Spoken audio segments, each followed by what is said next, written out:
Hello everyone, if you're new to my channel, consider liking and subscribing. It will make me feel wonderful if you do that. Thanks.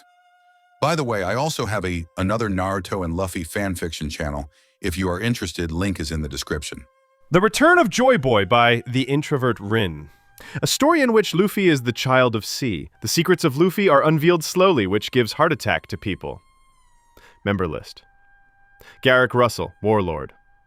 Black Money Young Lion, Warlord. KSG PL4YZ, Warlord. King Nemo, Warlord. Zach Travis, Warlord. Adios. The once lively desert town of Rainbase had descended with an unease, which had led the residents to hurriedly lock themselves in their safe havens, not wanting to get caught with the commotion which was occurring outside. Whispers of the Three Seas' presence been sighted had spread like a wildfire, sending waves of fear through many. Though there were some unwise ones, living for the thrill of adventure and risk, who stood outside gawking as some of the pirate hunters and marines screamed and shouted of what they should do next. Sabo was sitting on a rooftop, observing everything which was going on, down the streets with his keen observation. He could see how some of the bounty hunters which were after his little brother and his crew, had turned tail and ran away while some stood defiantly, searching for them, trusting on their PPP weapons, which Sabo can assure was just a ruse. Well, it wasn't like he was going to waste time on cannon fodder when they have lots of things to do in such a short time. "What are we supposed to do?" one of the marines shouted, catching Sabo's attention. He could clearly see the man trembling down to his boots. "Someone call the higher-ups immediately. We need to report the sightings of the Three Seas to them," another one of the marines commented, with his body trembling and his hands shaking by his side. That was a wise decision, but none of the higher-ups could do anything to harm them, so Sabo didn't bother to stop the marines. "We need to get Captain Smoker to call them." Someone wisely reminded the protocols of the marines, which was truly just a nuisance at the rate it was developing and going on. "You go." Another marine pushed the other, who was likely to be a low-ranked marine, not wanting to go himself as he knew that their captain was searching for the Three Seas. "No way. I can't go. Hey, I am sure those 3P's weapons would be more of a help than the old counterfeits we had, and you have the newest edition of those, so, of course you should go, you have to." Sabo ignored the marines who were bantering now, pushing each other, not wanting to go after Smoker and Tashigi, who were the only ones who were running through the entire city in search of them. Sabo was impressed at the bravery of those marines though, who weren't even carrying a single of those 3P's goods, which claimed to stop them. What a joke, Sabo mused, looking at the marines behaving like headless chickens. "Are they still hunting for us?" Ace inquired Sabo, as he looked down to where his twin was seen, and indeed, there were marines who were now arguing what they should do and somehow landed on the decision of capturing the Straw Hat Pirates. Ace would have been worried for Bonnie, if not for the Luffy's crew to fight back the moment the marines even dared to attack them. They might be scared, but that wasn't going to stop them from losing another one of them or letting their captain go. "Some bounty hunters are running astray wanting to test their heavily paid PPP weapons against us." Sabo spoke in a mocking tone as he didn't even cast a look at the bounty hunters who were howling their names, wanting a fight. "As if they are strong enough to stand against us for even a second." Ace rolled his eyes with a mocking smile on his face. Truly a pitiful sight. Sabo agreed with his twin as a smirk adorned his face. "Is Luffy ready?" Sabo questioned Ace soon after. They have left Luffy to change in his own attire, and the kid did say that he needed to do something for his crew to move on to Alubarna without wasting time here in Rainbase. But the loyal crew was doing all they can do to find him, which was cute to see. "Yep. He even left to deal with his crew." Ace answered back to Sabo, his eyes fixed at the new person, or rather than a marine, who was shouting Luffy's name throughout the town and cursing them to hell and back for kidnapping the innocent little brat. "Are we doing something with him?" Ace gestured to Smoker, who was still running astray, spreading his smoke to search for their little brother. "I have a job for him." Sabo grinned, pulling his trademark cape to hide his face, and beckoned Ace to follow him, which his twin did without a doubt. "No speaking for you though, Cole. Smoker can recognize your voice." "That sucks, Cyan." Cole pouted, pulling his trademark cape to cover his face, which only allowed the lower part of his face to peek out. "You get to ambush him." Cyan shrugged, not seeing how the situation was unfair to Cole, who immediately beamed at Cyan's answer and hopped several rooftops to reach the alley, where Smoker was running through to find Luffy. Cole lunged down at Smoker without a warning, using his swift and precise movements to barrel an unsuspecting Smoker to the ground, who instantly began to fight for his freedom. Where is he?" Smoker growled, shaking off his fear, as he was literally smacked to the ground by none other than Cole, who had not been sighted for several years but now. "Where is Luffy? What have you done to him?" Smoker shouted out, trying to get out of the tight death grip Cole had on him. He could see the bastard pirate smirking with so much joy that it had Smoker want to crawl under a rock, but he wasn't going to cower in fear, not when he knew that an innocent kid's life was at stake. "Color me surprised, White chased Smoker." Cyan slyly remarked, catching Smoker's attention, who was realizing how much trouble he was in by being in presence of two of the deadliest legends to ever sail on the seas. He hadn't even noticed Cyan sitting idly on the rooftop of one of the houses in the alleys, looking down at him with a deadly smile on his face. But he wasn't going to give up nor show the fear which his heart was feeling on his face. No, he refused to. I never thought you for one to save pirates of all people.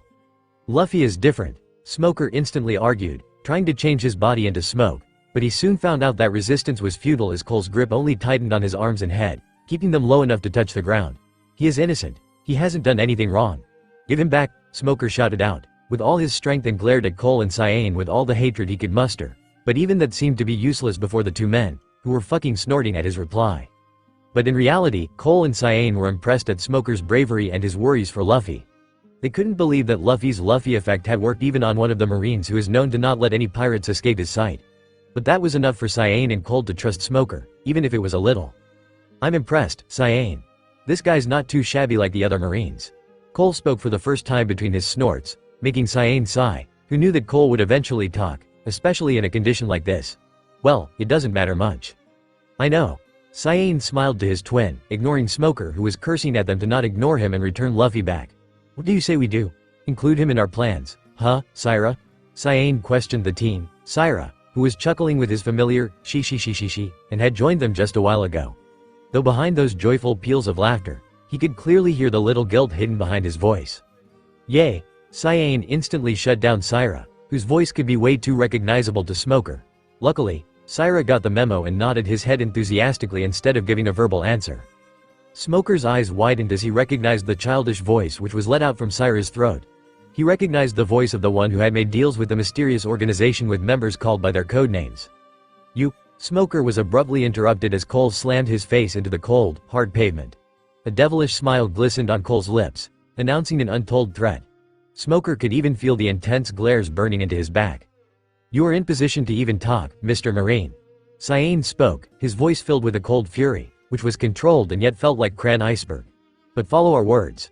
Cyan's face lit up into a calm smile, the aura of the sudden chill dissipating with it.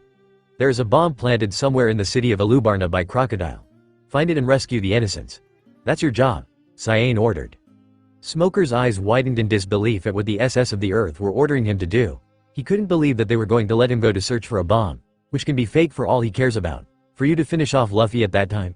No way, Smoker shouted out, snapping his last cigar in two between his teeth.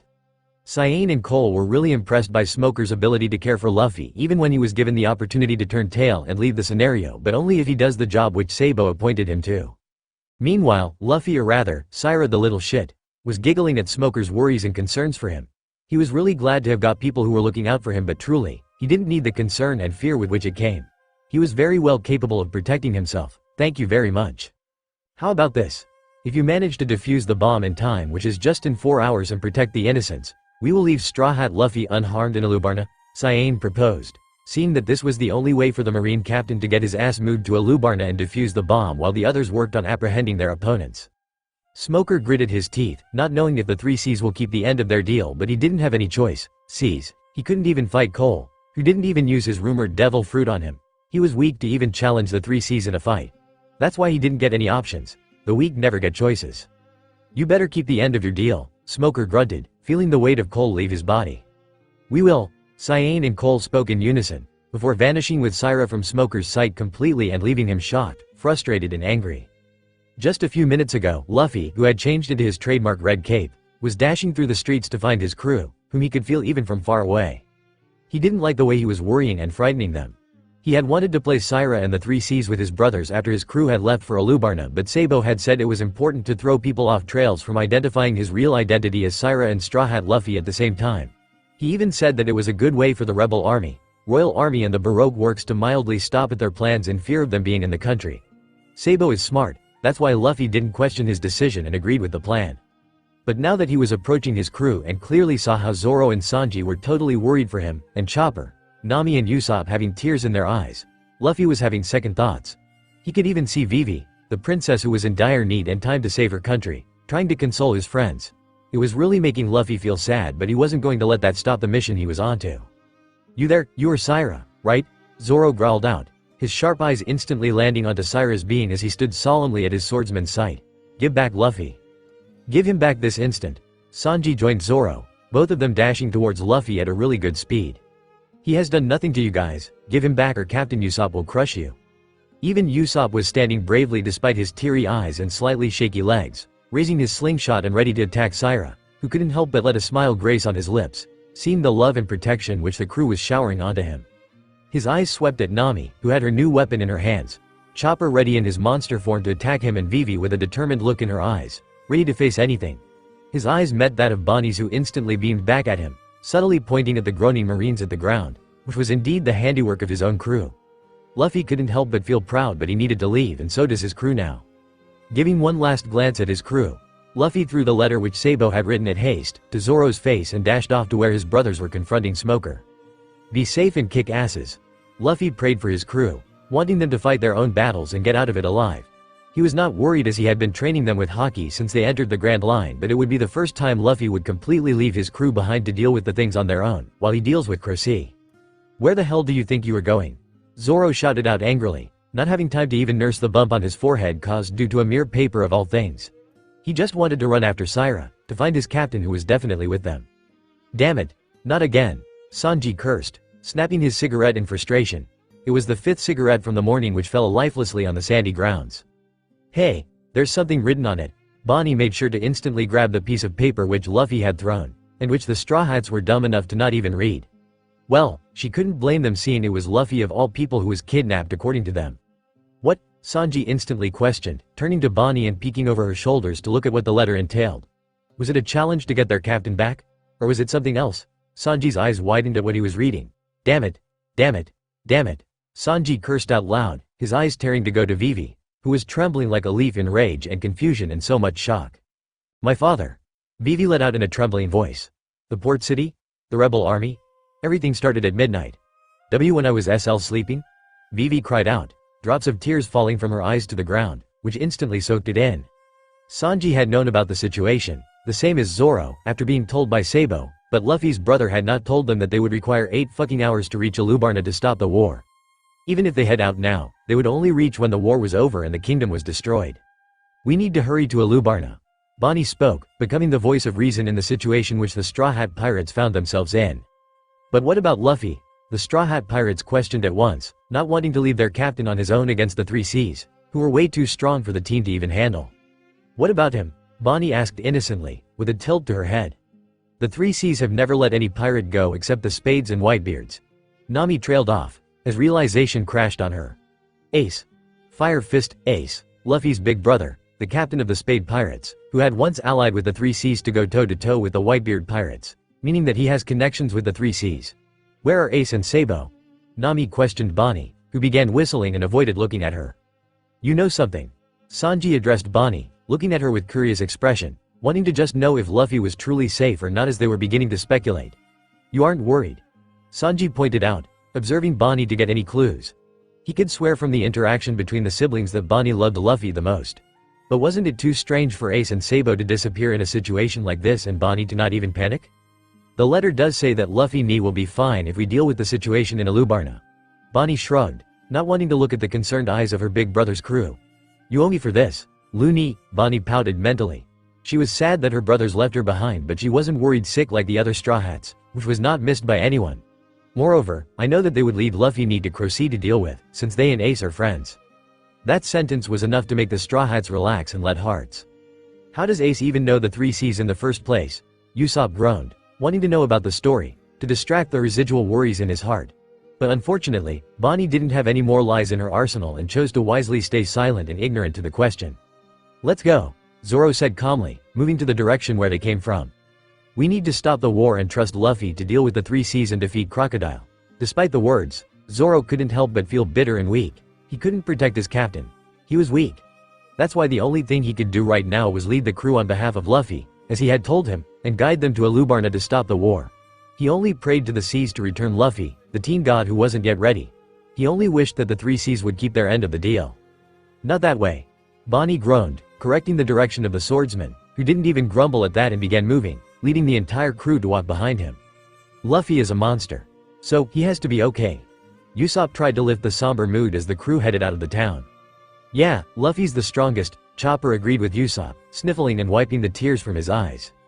Are we going to run all the way to Alubarna though? Aren't we short on time? Nami questioned, chewing her lips in worry. She was worried for Luffy, but she trusted that dumb idiot enough after knowing Ace's connections with the Three Seas.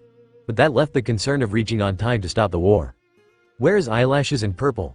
Vivi queried, looking around to find the camel and the reptile, but even when they were out of the town, both of the animals could be nowhere found. Don't worry about that. Sanji grinned, pointing at the giant bird which was flying towards them. He still couldn't believe that Luffy had somehow managed to befriend the giant bird, which was flying above the Merry one day and had somehow called it to aid them. That's an Archaeopteryx. They are not even found in Alabasta. Vivi recalled the name of the bird, which she had read once. They are the fastest bird one can ever find in the Grand Line. But why were they approaching them? Did they want to have a bite of their fleshes? We have been ordered by the little king to help his friends reach their destination. So, please take a seat. He says. Chopper translated with his jaws dropping on the sandy terrain. He was truly amazed over and over whenever Luffy would get any living beings to command respect towards him. What the? Usopp, Nami and Vivi let out with their eyes bulging out of their sockets at the gigantic bird's words and decisions. Get on, Zoro commanded, climbing on the bird first, then followed by Sanji, who was ready to give a hand to the others to climb up the bird. Captain Smoker. One of the Marines instantly pointed out the man who was heading out of an alley and rushing towards them, with an angry look on his face. We are so sorry, but we failed to catch the. Call back the Marines chasing after the Three Seas or the Straw Hats. Smoker instantly commanded, cutting off his subordinate. He didn't have enough time to bicker with them. Also, contact HQ. And tell them to get all the Marines ships in the vicinity of Alabasta to gather here in this country. Are we supposed to tell them about the presence of the Three Seas, sir? The Marine questioned, getting a glare from Smoker for his words. What else do you think? Smoker growled out, giving a deathly glare to the Marine, who instantly began running to call the higher-ups for backup in fear. Tashigi.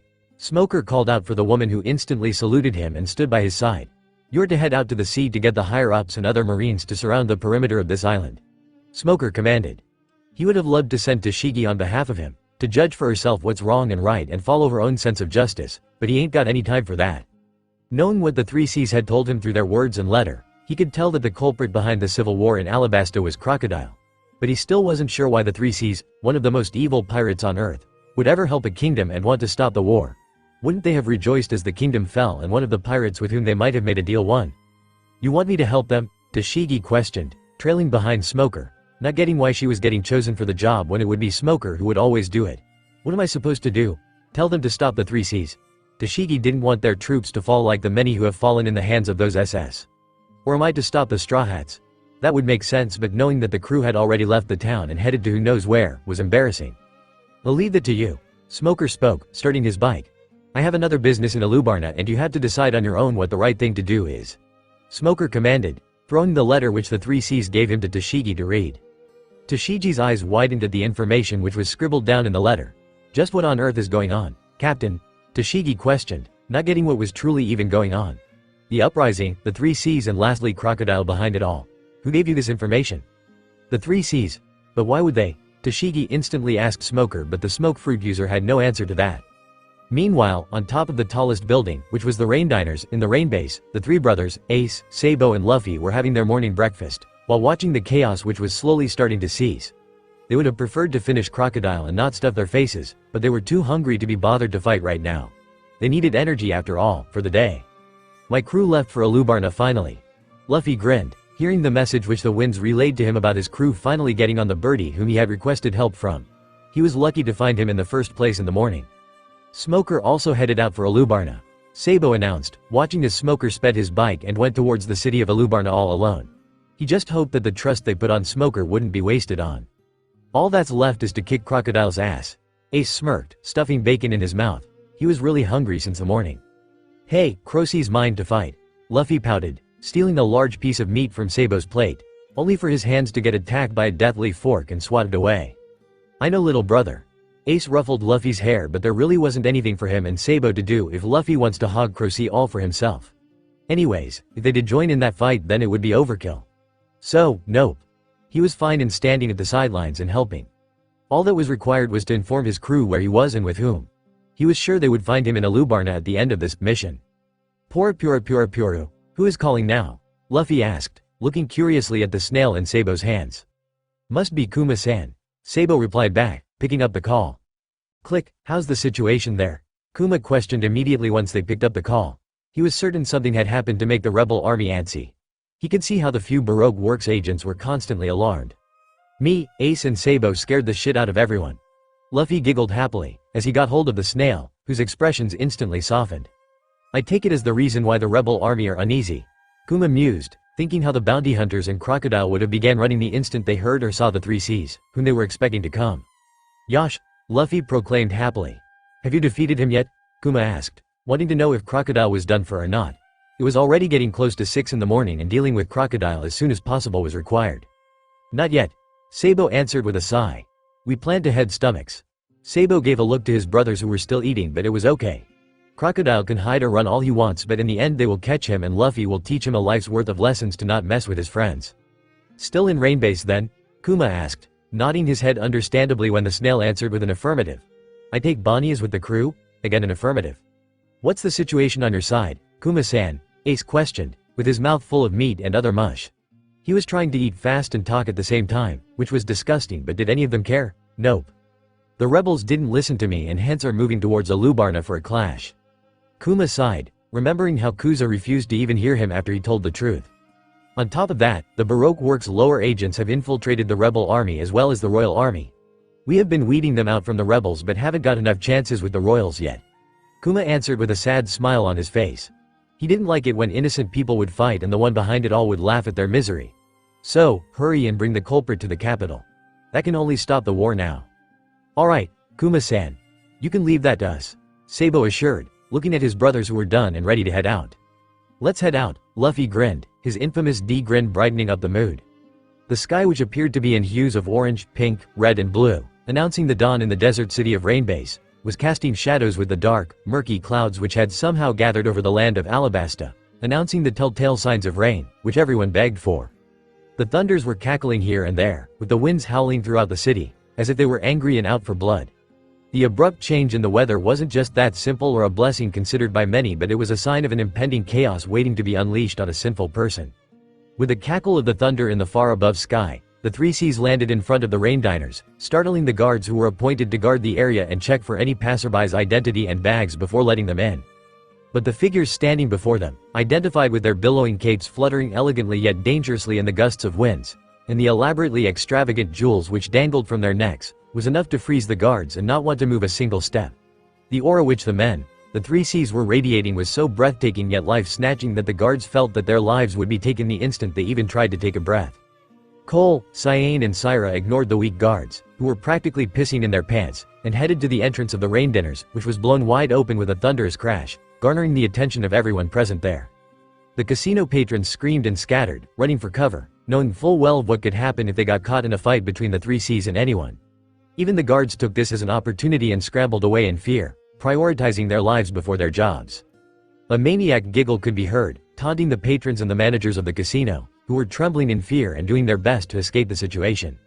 Cole casually grabbed one of the fleeing men, who he was sure was one of the managers of the large casino, by the collar and lifted him off the ground effortlessly with his raw strength. Where's Crocodile? Cole inquired, his voice cold and unforgiving, hiding a wrath which was waiting to be unleashed. SSS Sir CCCCC Crocodile I is in the bar basement in one of the VIPR rooms. The manager stammered profusely with sweat trickling down his face, as he squirmed underneath the chokehold which was strangling the breath out of him. He could only wish that the others were doing as they were ordered and he gets enough time to escape from the three Cs. Liar! Syra pointed out instantly, with a frown tugging at his lips. Cyan wasted not a single moment to deliver a swift punch to the manager's face, knocking several teeth out of his mouth and sending him sprawling across the floor. The handful of people left inside the casino screamed in pure terror as they pushed one another to get out of the hellhole, in which the three Cs were out for murder. It would be wise to tell the truth rather than lie, Cyan threatened the manager, who had blood trickling down from his mouth and looked dazed. Please spare me, the manager begged, kneeling on his knees, not wanting to get another taste of the three Cs' power. He was regretting agreeing with Sir Crocodile as he left the casino to him. Why was he so greedy to sign his own death only for some gold? I'll tell you the truth, he left an hour ago. Cyan and Cole looked at Syra for affirmation, which he gave instantly. The manager was telling the truth this time. The coward of the warlord had run away the instant he might have heard of their presence in the town. Let's go. Cole was instantly cut off by the sounds of alarms blaring into life as lockdown protocols were initiated, shutting the doors of the entry and exit, trapping them with the few patrons and the manager who were crying and begging for his life. Them again? Cyan sighed, noticing the reinforced materials designed, manufactured and produced to specially stop them. The logos of the PPP proper and pirate-proof stamped onto the doors, windows and the gadgets, which claimed to stop them from destroying it, boasting their impenetrability. Well, at one point when they had started manufacturing they might have been tough to break through, but it was just a child's play for them with their current strength. They never learned their lesson. Cole agreed with his brother. They don't even require their topmost powers to even handle the self-proclaimed, impenetrable, doors. Can I destroy it this time? Can I? Syra chuckled gleefully, already wanting to challenge the new set of doors, begging him to shatter and break it. With a signal from his brothers, Syra pounced on the door, punching it and shattering one of the unbreakable doors, which crumbled into dust at the mere force which Syra used. Just as weak as they were. Cole shrugged, bending one of the bars from their sockets with his fingers. He didn't understand why the 3Ps, as the PPP like to also call themselves, to mock them, were even wasting their time on useless stuff like this. Let's go find that coward. Cyan provided, as the 3Cs broke free from the so-called unbreakable defenses, practically disappearing the moment they stepped outside. They were ready to make their way to Alubarna, where Crocodile was ought to be going. Even if it was a race against time itself, none of the brothers were worried, knowing well enough that they had Crocodile right where they wanted him to be. After all, a fight is better to be played in private than in the public, where the innocent lives can be put into danger and they cannot unleash their fury to their heart's content. 100, 101, 102, 103. And that's when I yelled, "You big idiot of a bird with a pint-sized brain." Usopp recounted to Bonnie and Chopper, who were completely engrossed and enthralled in his fantastical stories which he was spewing. Ever since that day, the birds all around the world realized how dumb they are to not use their beaks as chopsticks instead of their feathery arms. 130, 131, 132, 133. Zoro, stop wasting energy pointlessly. Nami finally scolded Zoro, who was continuously using his swords as weights and exercising with the help of it. Shut up, Zoro retorted, not stopping in his push-ups above the bird, which was fortunately flying at a very high speed. And there was another twerp hopping behind them then. It was a chicken. Usopp excitedly continued his story with full confidence. Oh, so chickens can fly too? Chopper questioned with wide, curious eyes to Usopp, who excitedly nodded his head. Yes, they can, but not a lot because they're dumb. Usopp laughed as he answered Chopper. It was as if he was the one who had personally created chickens to know every nick and knack about them. No way. You're lying, Bonnie pointed out, having never seen a chicken fly in the sky in the first place. Hey, even Usopp and the others. Nami muttered with a dejected sigh, seeing Usopp, Chopper and Bonnie getting into an argument about chickens, of all things, and wasting their energy. Wasn't Zoro enough for exerting his own energy before the battle, that the others also want to join in it? Nami was worried. Just leave them be, Nami, Sanji uttered, seeing the disappointed look on Nami's face. For him, Nami was truly a goddess to worry about the others when they were steadily approaching the war. But Sanji was not going to let Nami fret at how everyone was behaving rather than resting and planning about the upcoming problem. They need something to keep their minds preoccupied so they can calm down. They are no good at maintaining their calm. Sanji lit his 10th cigarette in a row to take a deep swig of it. The nicotine flowing through his veins was what he needed in this situation, too. Especially that musclehead. He's feeling insecure because he realized the gap between the 3Cs and him. Sanji blurted out the truth, casting a look at Zoro, whose tense and blank look was way too known to him. What, exactly, are you implying?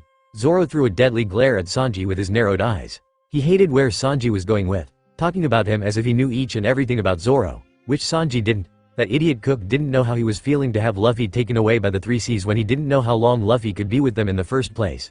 That shitty cook didn't know how he was frustrated because the 3Cs had taken a freaking teen god. Fine, I'll spell it out loud. Sanji gritted his teeth, seeing the angry expression on Zoro's face, which was hiding the worries that the dumb mosshead was fretting over. You're scared for Luffy.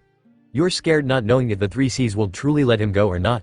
You're scared cause you don't know if Luffy can escape on his own if the 3Cs turn hostile to him. Me? Scared? Zoro growled out, standing up in his place to approach the cook and hold him through his fancy suit collar. Zoro was pissed off. Say that again, shitty brows. Wha? The hell did you just call me? You fucking mosshead? Sanji growled out, his leg already lifting from the back of the bird and launching straight to the air, to kick the mosshead in his head. What was that? Zoro barked out, taking out his katana from their sheaths. You wanna fight? Quit it, dumbasses, Nami snapped, hitting Zoro and Sanji on their heads angrily with her fists. The duo who had hit the bird's back, with huge bumps on their heads, were now noticing how quiet everything had gone due to their shouts. There were no Usopp's tales, or Chopper's curious questions or Bonnie's replies. It was all pure silence filled with so much tension that it could not even be cut with a blade. The worry about Luffy and the strain about the upcoming war were already enough.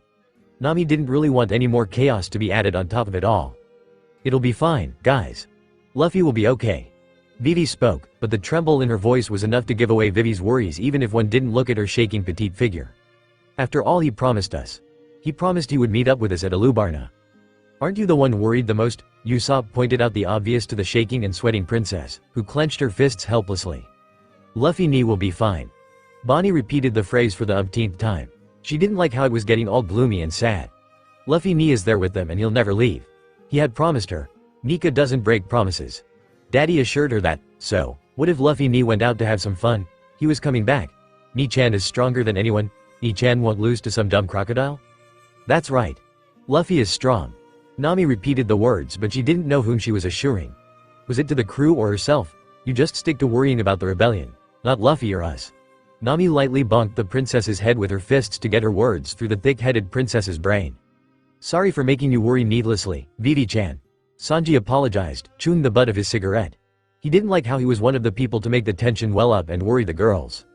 Well, I can't exactly say anything after that. Zoro let out a sigh, looking in the direction where Luffy could be. He just had to keep faith on Luffy to return back to them. Anyways, why is Karoo down there? Zoro pointed out to the figure of Karoo who was frantically waving his feathery hands at them and running with other ducks towards them. What? Karoo? Vivi shouted, looking down from the bird to see Karoo and the other super spot build duck squad, which is the fastest troop in Alabasta. Chopper, please tell the bird to stop. We need to get down. On it, Chopper responded as he conveyed the message to the large bird, who instantly began to fly down. But isn't this bird faster than those down there? Bonnie pointed out with a confused look on her chibi face. She had heard about the famous duck squad of the Alabastan army, but would they be able to reach the war zone in time with them? It's true that they might be slow, but we can't leave them behind. Vivi tried to keep her point. They might have aerial advantage and get out of the scope of the officer agents undetected, but stopping the war was still questionable with the bird. We can get them aboard and land near the capital. Can't we, Vivi? Nami questioned, sensing the worries and problems of the girl, whose eyes instantly glimmered with hope. We have enough space for them too. Yeah, also, I can carry these little ducklings too, if they are the young king's friends, he says. Chopper translated what the large bird squeaked in response to the conversation they were having.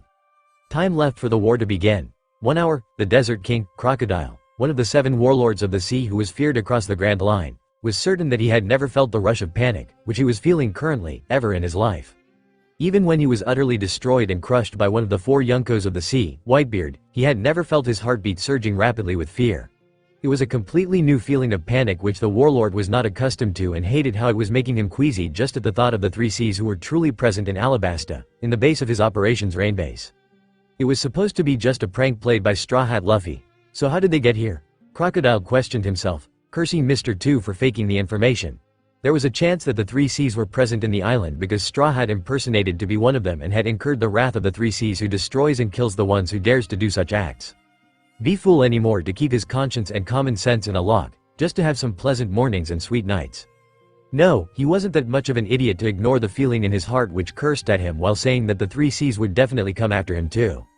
Crocodile knew that no matter how powerful he was combined with all the years of his experience, going up against the 3 Cs without a solid plan was a suicide. A gamble which would only end up with losses and his death. That's why Crocodile was crushing his pride and was racing through the deserts of Alabasta to reach Alubarna, instead of facing the 3 Cs head-on. Just a little more, Crocodile thought as his body transformed into sand, and let him cross the river which separated him from Alubarna. He needed to reach Alubarna before the 3 Cs caught him. He needed to get to the ancient weapon, Pluton, before his time ran out. The ancient weapon was the only salvation in the eternal darkness which Crocodile could feel looming above him. The weapon was said to contain power that rivals the gods, and Crocodile was certain that once he had the weapon in his grasp, no one, not even the 3 Cs or the Yonkos or the world government, could stop him. With the military might of the colossal ancient weapon, Crocodile was going to rule the world and make all the puny, impudent pirates, marines, revolutionaries, mercenaries and civilians kneel down to him. Poor Crocodile cursed the snail which started ringing once again. He didn't want to stop in his run. The word made his stomach churn with disgust and pick up the call, but seeing how far he was already, he decided against it. It better be something worth my time. The warlord snapped at the snail, which was taking the appearance of the manager from the casino. Crocodile wondered if the gadgets from the 3 Ps were successful in capturing the 3 Cs. SSSS sir, the 3 Cs be broke out. The trembling, shivering and crying voice reached Crocodile, sending jolts of fear and shiver down his spine. "What?" Crocodile instantly shouted, before realizing his volume and checking his surroundings. He didn't want the escaped 3Cs to find him. Not now. Not when the 3Ps were all words and expensive weapons and gadgets but no actions. He cursed that faceless CEO of the company who claimed that their weapons and gadgets were impenetrable and 3Cs proof. "Motherfucker is going down if I get out of this alive." Crocodile cursed that man. "When did this happen, you idiot?" "ANH hour and a half ago, SS sir." Crocodile cursed, disconnecting the snail. He wasn't going to waste a single moment anymore to reach Alubarna. He has a head start of about an hour more than the 3Cs, that was the only thing keeping him moving. Even if the 3Cs can control waves, winds and storms, they wouldn't be able to reach him, not when the desert is his domain and stronghold. "I'll not lose. Pluton is mine." Crocodile motivated himself, rushing towards the direction of the city, which he could feel soon approaching. He was going to make it and the 3Cs were going to kneel to him and soon learn what true military power is.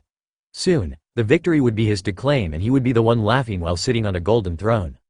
Time left for the war to begun. Half an hour at the western gates of Alabasta. Mr. 1, Miss Doublefinger and Mr. 2 finally reunited with Mr. 4 and Miss Merry Christmas, who were tasked with abducting the king from his royal castle.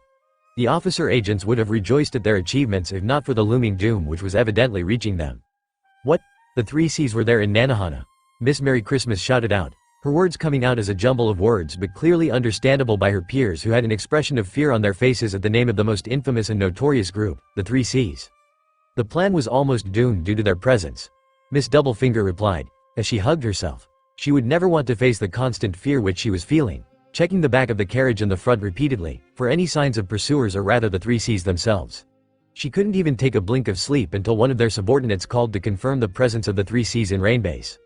"Will the 3Cs chase us to Alubarna too?" Mr. 2 questioned, his flamboyant attitude absent in his words and actions, as he contemplated what was truly happening. There were several questions which were brewing in his mind and each of the obvious answers he was getting were terrifying. But above all those questions, one stood out, showcasing the immense power of the 3Cs. The question of how they were able to reach Rainbase from Nanohana in just 4 hours. That feat was impossible but the 3Cs just reminded them that nothing was impossible for them. "Sir Crocodile will crush them. I trust him to conquer the 3Cs, Mr. 1 answered Mr. 2, sending a glare to the man who thought so lowly of their boss. He was sure that a warlord of the sea was enough to handle the 3Cs all alone with his cunning mind and powerful devil fruit. "We need to fulfill our mission and leave the impudent pirates to our boss." "All right." Mr. 2 agreed half-heartedly with Mr. 1, before he decided to start spinning and dancing to calm his mind and focus on what he can do. If worse comes then he was going to flee in his Okama way. Still the problem is where to lie in wait for the Straw Hats. We can't take them lightly. They've already beaten 6 of our numbered agents. Miss Merry Christmas voiced out her thoughts, trying to ignore the fact that the 3Cs could definitely crush their asses if they faced them. "Yes, even if the captain is kidnapped by the 3Cs, we have Princess Vivi, a former Baroque Work agent, herself with the Straw Hats." Mr. 2 spoke, spinning around and dancing on the uneven sandy terrain. A part of him worried about the kid captain whom he had got to know on his way to Alabasta. He had thought that Luffy was Syra but after knowing the fate of the young pirate captain, he could only offer his condolences to his friend who had foolishly provoked the wrath of the 3Cs by impersonating them. "We can always crush them in one strike if we feel like it." Miss Doublefinger spoke, taking a swig from her tobacco pipe. She absent-mindedly noticed that she was smoking a lot compared to the other days but she really needed the tobacco to fight and not keep checking her back for the 3Cs. She hoped that Sir Crocodile, their boss, was capable of holding down the 3Cs. She didn't want to test her PPP weapon against the 3Cs, only for them to give up and lead to her death. What should we do? "Hold it right there, enough messing around. Ain't it obvious that we'll take care of the job of stopping them?" "Right, Mr. 4. Miss Merry Christmas spoke like a rabid train, cutting Mr. 4's attempt at speaking. "We'll be the ones to take them out. All we have to do is eliminate Vivi, right? And not worry about the 3Cs. That wasn't her job. In fact, she was going to flee the moment any of the 3Cs even made their presence known in Alubarna. She wasn't getting paid enough to march towards her death willingly." Loud shouts of orders thrown back and forth and the faint rumbling of the rebels were already making their way to them, which was making the agents antsy. "Are you sure that the pirates and Vivi escaped the 3Cs and didn't actually die?" Mr. 2 questioned, hearing the approaching rebel army. Was he going to bury all his new friends? The thought was making him feel sad. The informant said that the Straw Hat Pirates and Princess Vivi were successful in escaping the town and the 3Cs. Miss Doublefinger answered Mr. 2 with a blank look in her eyes. If the Straw Hats fell to their doom along with the princess then she would need to mentally thank the 3Cs for it and prepare to flee. She will wait until the rebels enter and the war starts before finding a safe place. But there is a good chance that either they won't make it in time or they get preyed upon by the 3 Cs. Here The. Oh really? Questioned, talking above Mr. Fore, who was trying to tell them something. So if the rebels get here before they do, then what are we supposed to do? Mr. 2 questioned, making a weird frown on his face and swinging his legs and arms in his swan dance fluidly. Nothing, Miss Doublefinger answered, her mind wandering over the places where she can hide until she is sure that the 3 Cs won't arrive in this town or until Crocodile reaches the town. Once the battle starts, there's nothing anyone can do to stop it. Mr. 1 spoke, leaving the unless part, where everyone knew that if the 3 Cs entered the war, everything would be crushed them, the royals, the rebels and the kingdom. But Mr. 1 was going to bet on Sir Crocodile to win his battle against the 3 Cs. Here The Kumi. Mr. Ford tried speaking once again, which was finally heard and noticed by everyone. Tell us sooner, you idiot, Miss Merry Christmas snapped at Mr. Ford, while checking through her binoculars to find 6 birds with people mounted on top of that, hurrying to their directions. Ducks? Duck? What on earth are you saying, Miss Merry Christmas? Miss Doublefinger inquired, wondering if the old woman finally lost her sanity or not. And there's more of them than there should be. I see 7 of them, Miss Merry Christmas informed the others with a pensive look on her face. According to the list, there should only be 4 pirates and 1 pet, excluding the captain. Don't panic, you idiot. Mr. 1 spoke with a blank look on his face, finally standing up to look at the horizon to see their target approaching them. No matter how many more pirates there are, our target is Princess Vivi alone. So all we gotta do is kill 1 little girl? Miss Merry Christmas with a grim expression questioned Mr. 1, having seen the masked faces of the pirates who were making their way towards them steadily. Why don't Chad tell us which one's the princess? Aghhhhh. They're all covered with the same cloak, Mr. 2 shouted out, his eyes bulging out of his sockets a little at the sight of the cloaked people. He would have thought that the 3 Cs were among them, if not for the mundane cloaks. Damn it, now we can't tell who's who. And those birds are super spot-built ducks, Alabasta's fastest animals, Miss Doublefinger cursed at their luck. Get him, Mr. 4, Miss Merry Christmas commanded the agent, who fired the cannon, which he was carrying on his broad shoulder, resulting in a bomb ball to hit the sand near the ducks. But that wasn't enough to stop the pirates or the ducks, who instantly dodged it successfully. Damn it. 2 of them split off and are headed south, Miss Merry Christmas shouted out, getting a rough view of what the pirates were trying, which was to reach the southern gates, where the rebels will strike. That also meant that Vivi had to be among those 2. Leave those 2 to us, let's go, Mr. 4. Ukai. With that, Mr. 4 and Miss Merry Christmas rushed to apprehend the pirates and hopefully Vivi while a certain kill flamestar exploded in the face of Mr. 1 and at the same time, the ducks and their riders rushed past the agents, who were momentarily shocked. Mr. 1. 2 others also split from their group just now. Vivi might be one of them, Miss Doublefinger commented, watching the pirates rushing towards the western gates. She assumed that Vivi might first try to warn her people, that is the guards. Let's go after them, Mr. 1 growled out, eradicating the flames which were dancing on his arms. He was going to crush the pirate who dared to do that. At the same time, another duck with its rider trampled over the spinning Mr. 2, heading towards the southwestern gates. Gah! Out of the 5 gates present in Alubarna, there were only 3 gates through which the Straw Hat pirates accompanied by Vivi could enter, arriving from the west. That's why it was obvious to the officer agents that the main plan of the pirates was to split off and enter the city from each of those gates. I won't let you escape, Mr. 2 chased after the pirates who dared to hit a beautiful swan like him and make his face bloody. It only took 2 to 5 minutes for the respective officer agents to finally catch onto their opponents, but something weird happened just after it. Their preys who were supposed to keep running away from them, stopped and faced them head on. Ha ha ha. You did a good job following us all the way in. Can't believe our plan worked. A male overconfident voice and another childish yet excited female voice confronted Mr. 2, who was disappointed as the cloaks were thrown on the ground. At the same time, in the western part of the city, Mr. 1 and Miss Doublefinger finally cornered their opponents too. You 2 have good instincts. You guessed right, I'm Vivi. What the hell I mean, what are you saying, I'm the real Vivi? One female voice and another fabricated female voice, which sounded forced, finally stood their ground before Mr. 1 and his partner, ready to reveal themselves. On the other side, the duo who were responsible for leading the agents, Mr. 4 and his partner, away from the southern gates, finally skidded to a halt. This should be enough. Allow me to show you who we really are. A fabricated female voice and another male voice finally faced off the agents while throwing their cloaks off. Too bad, so sad. Better luck next time. Not a single one among the pirates the officer agents were facing was Vivi.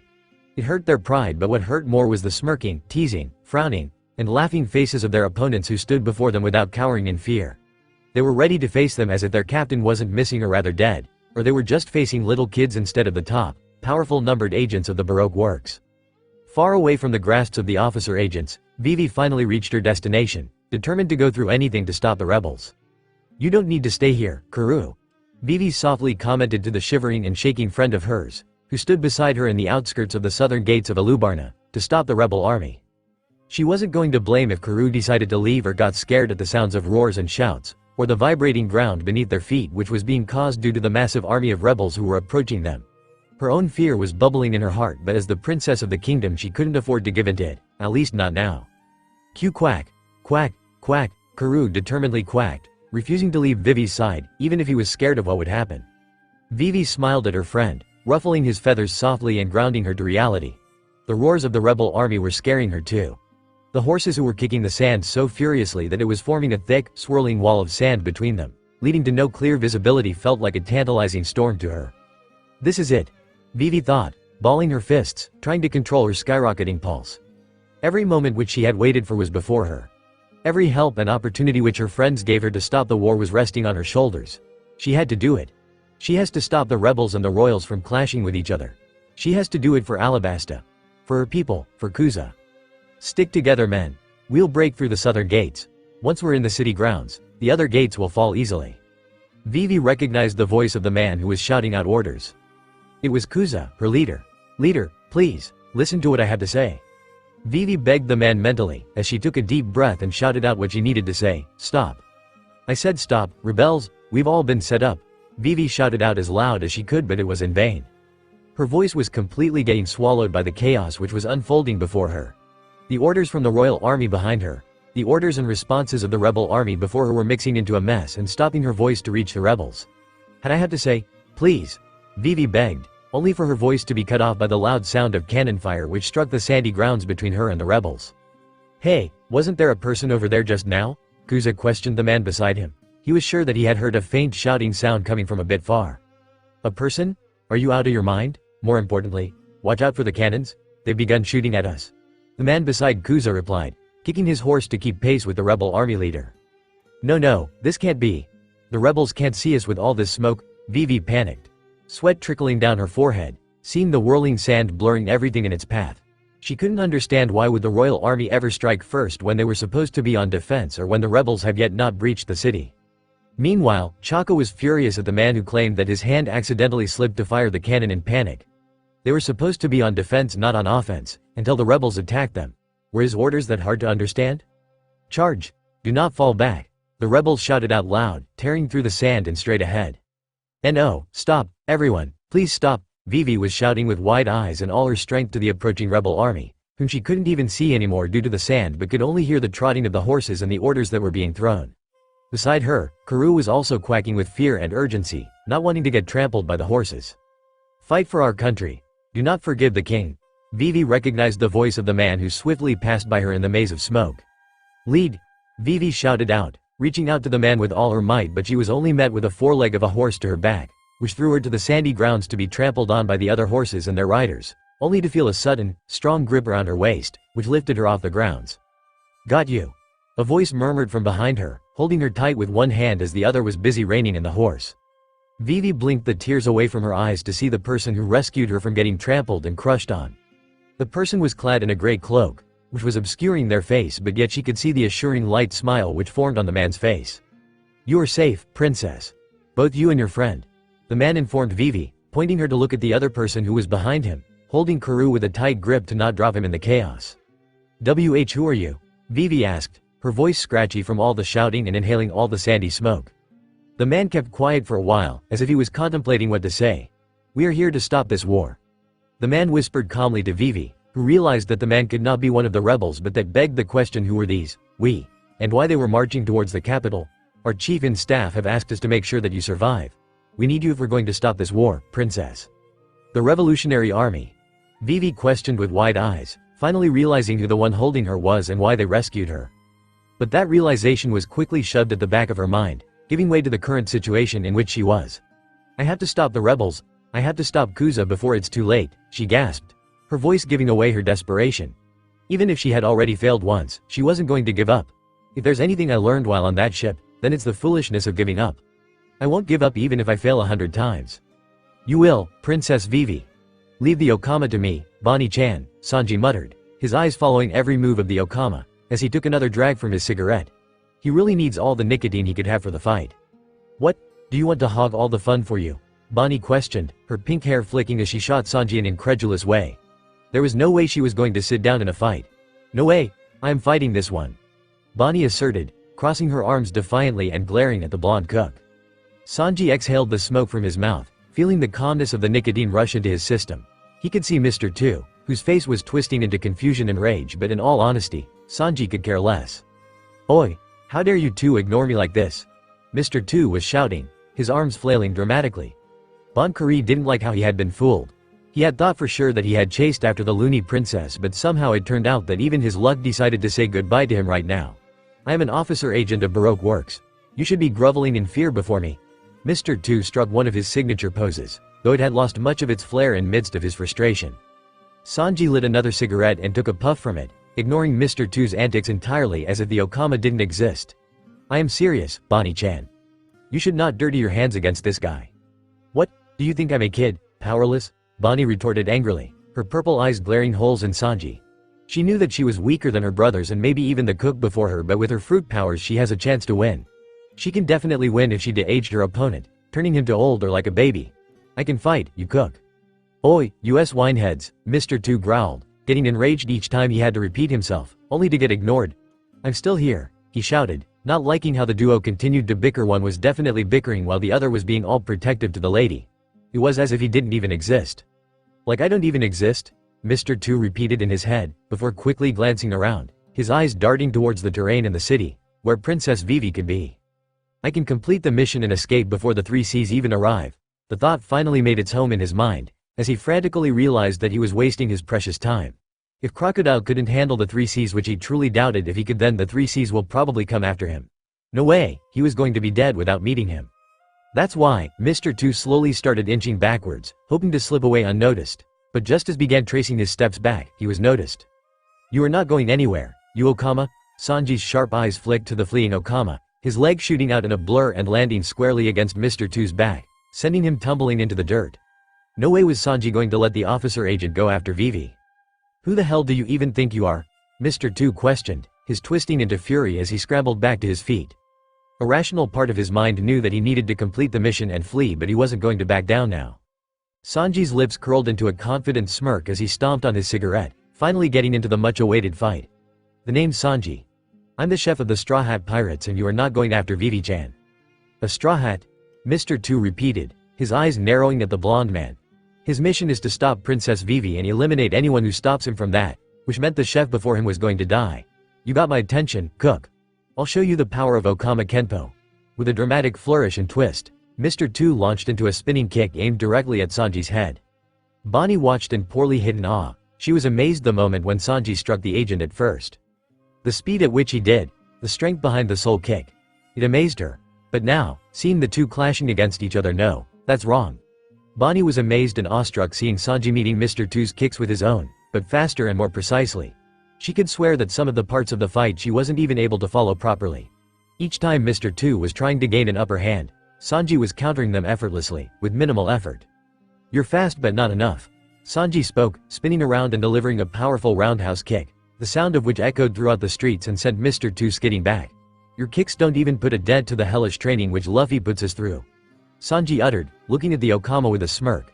He knew that he was still far behind Luffy, but no way in hell was he going to stop reaching or lose to the Okama. Mr. 2 gritted his teeth, not believing what he was hearing or experiencing.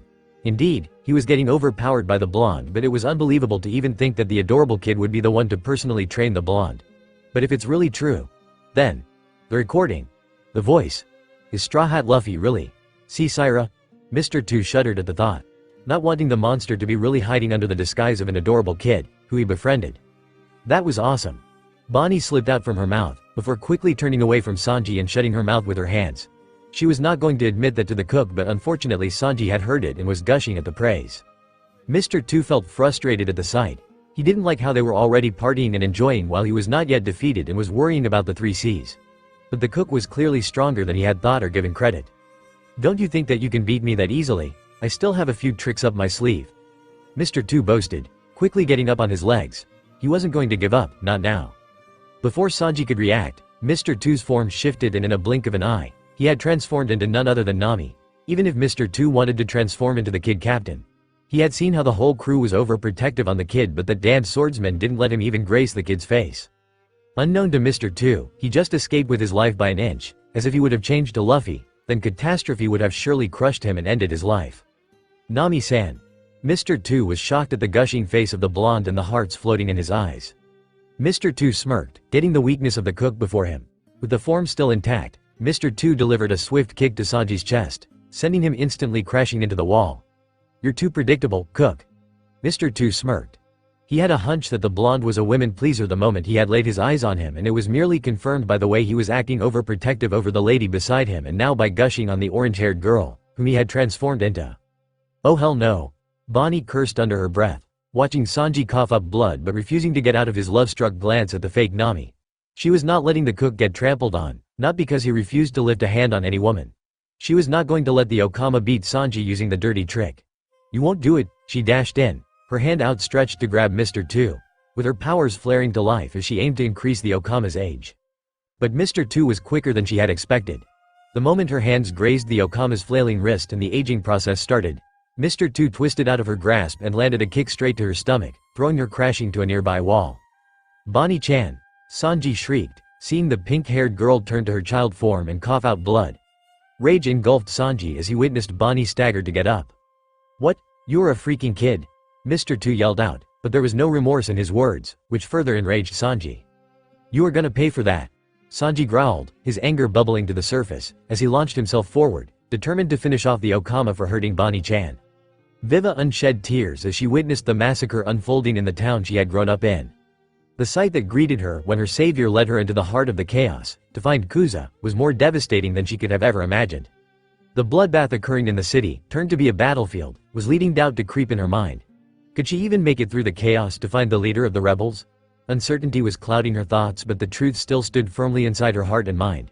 The future of her country rested on her shoulders, and no matter how dire the circumstances, she had to move forward without giving in to despair or tears. "What's your plan, princess?" the man who had saved Vivi inquired, breaking her out from her thoughts.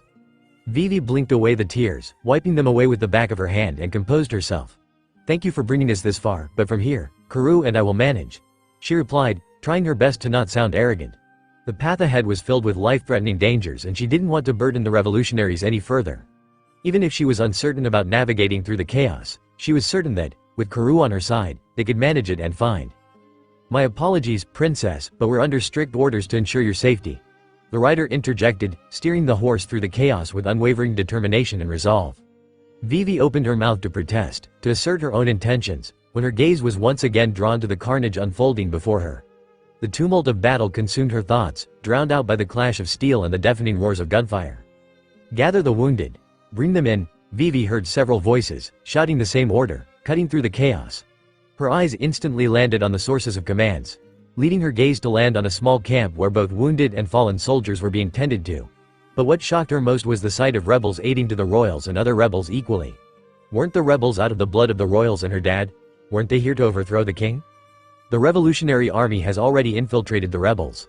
Vivi recalled the words written in the letter which she had read firsthand. At that time, she hadn't fully grasped the significance of that statement, but now she understood how that single detail was subtly altering the course of the war.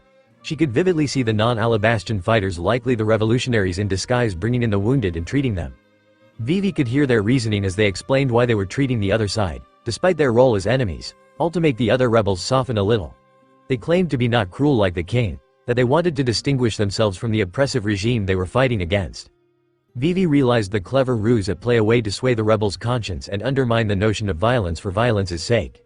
The deeper they headed into the city, the more changes Vivi was able to pinpoint.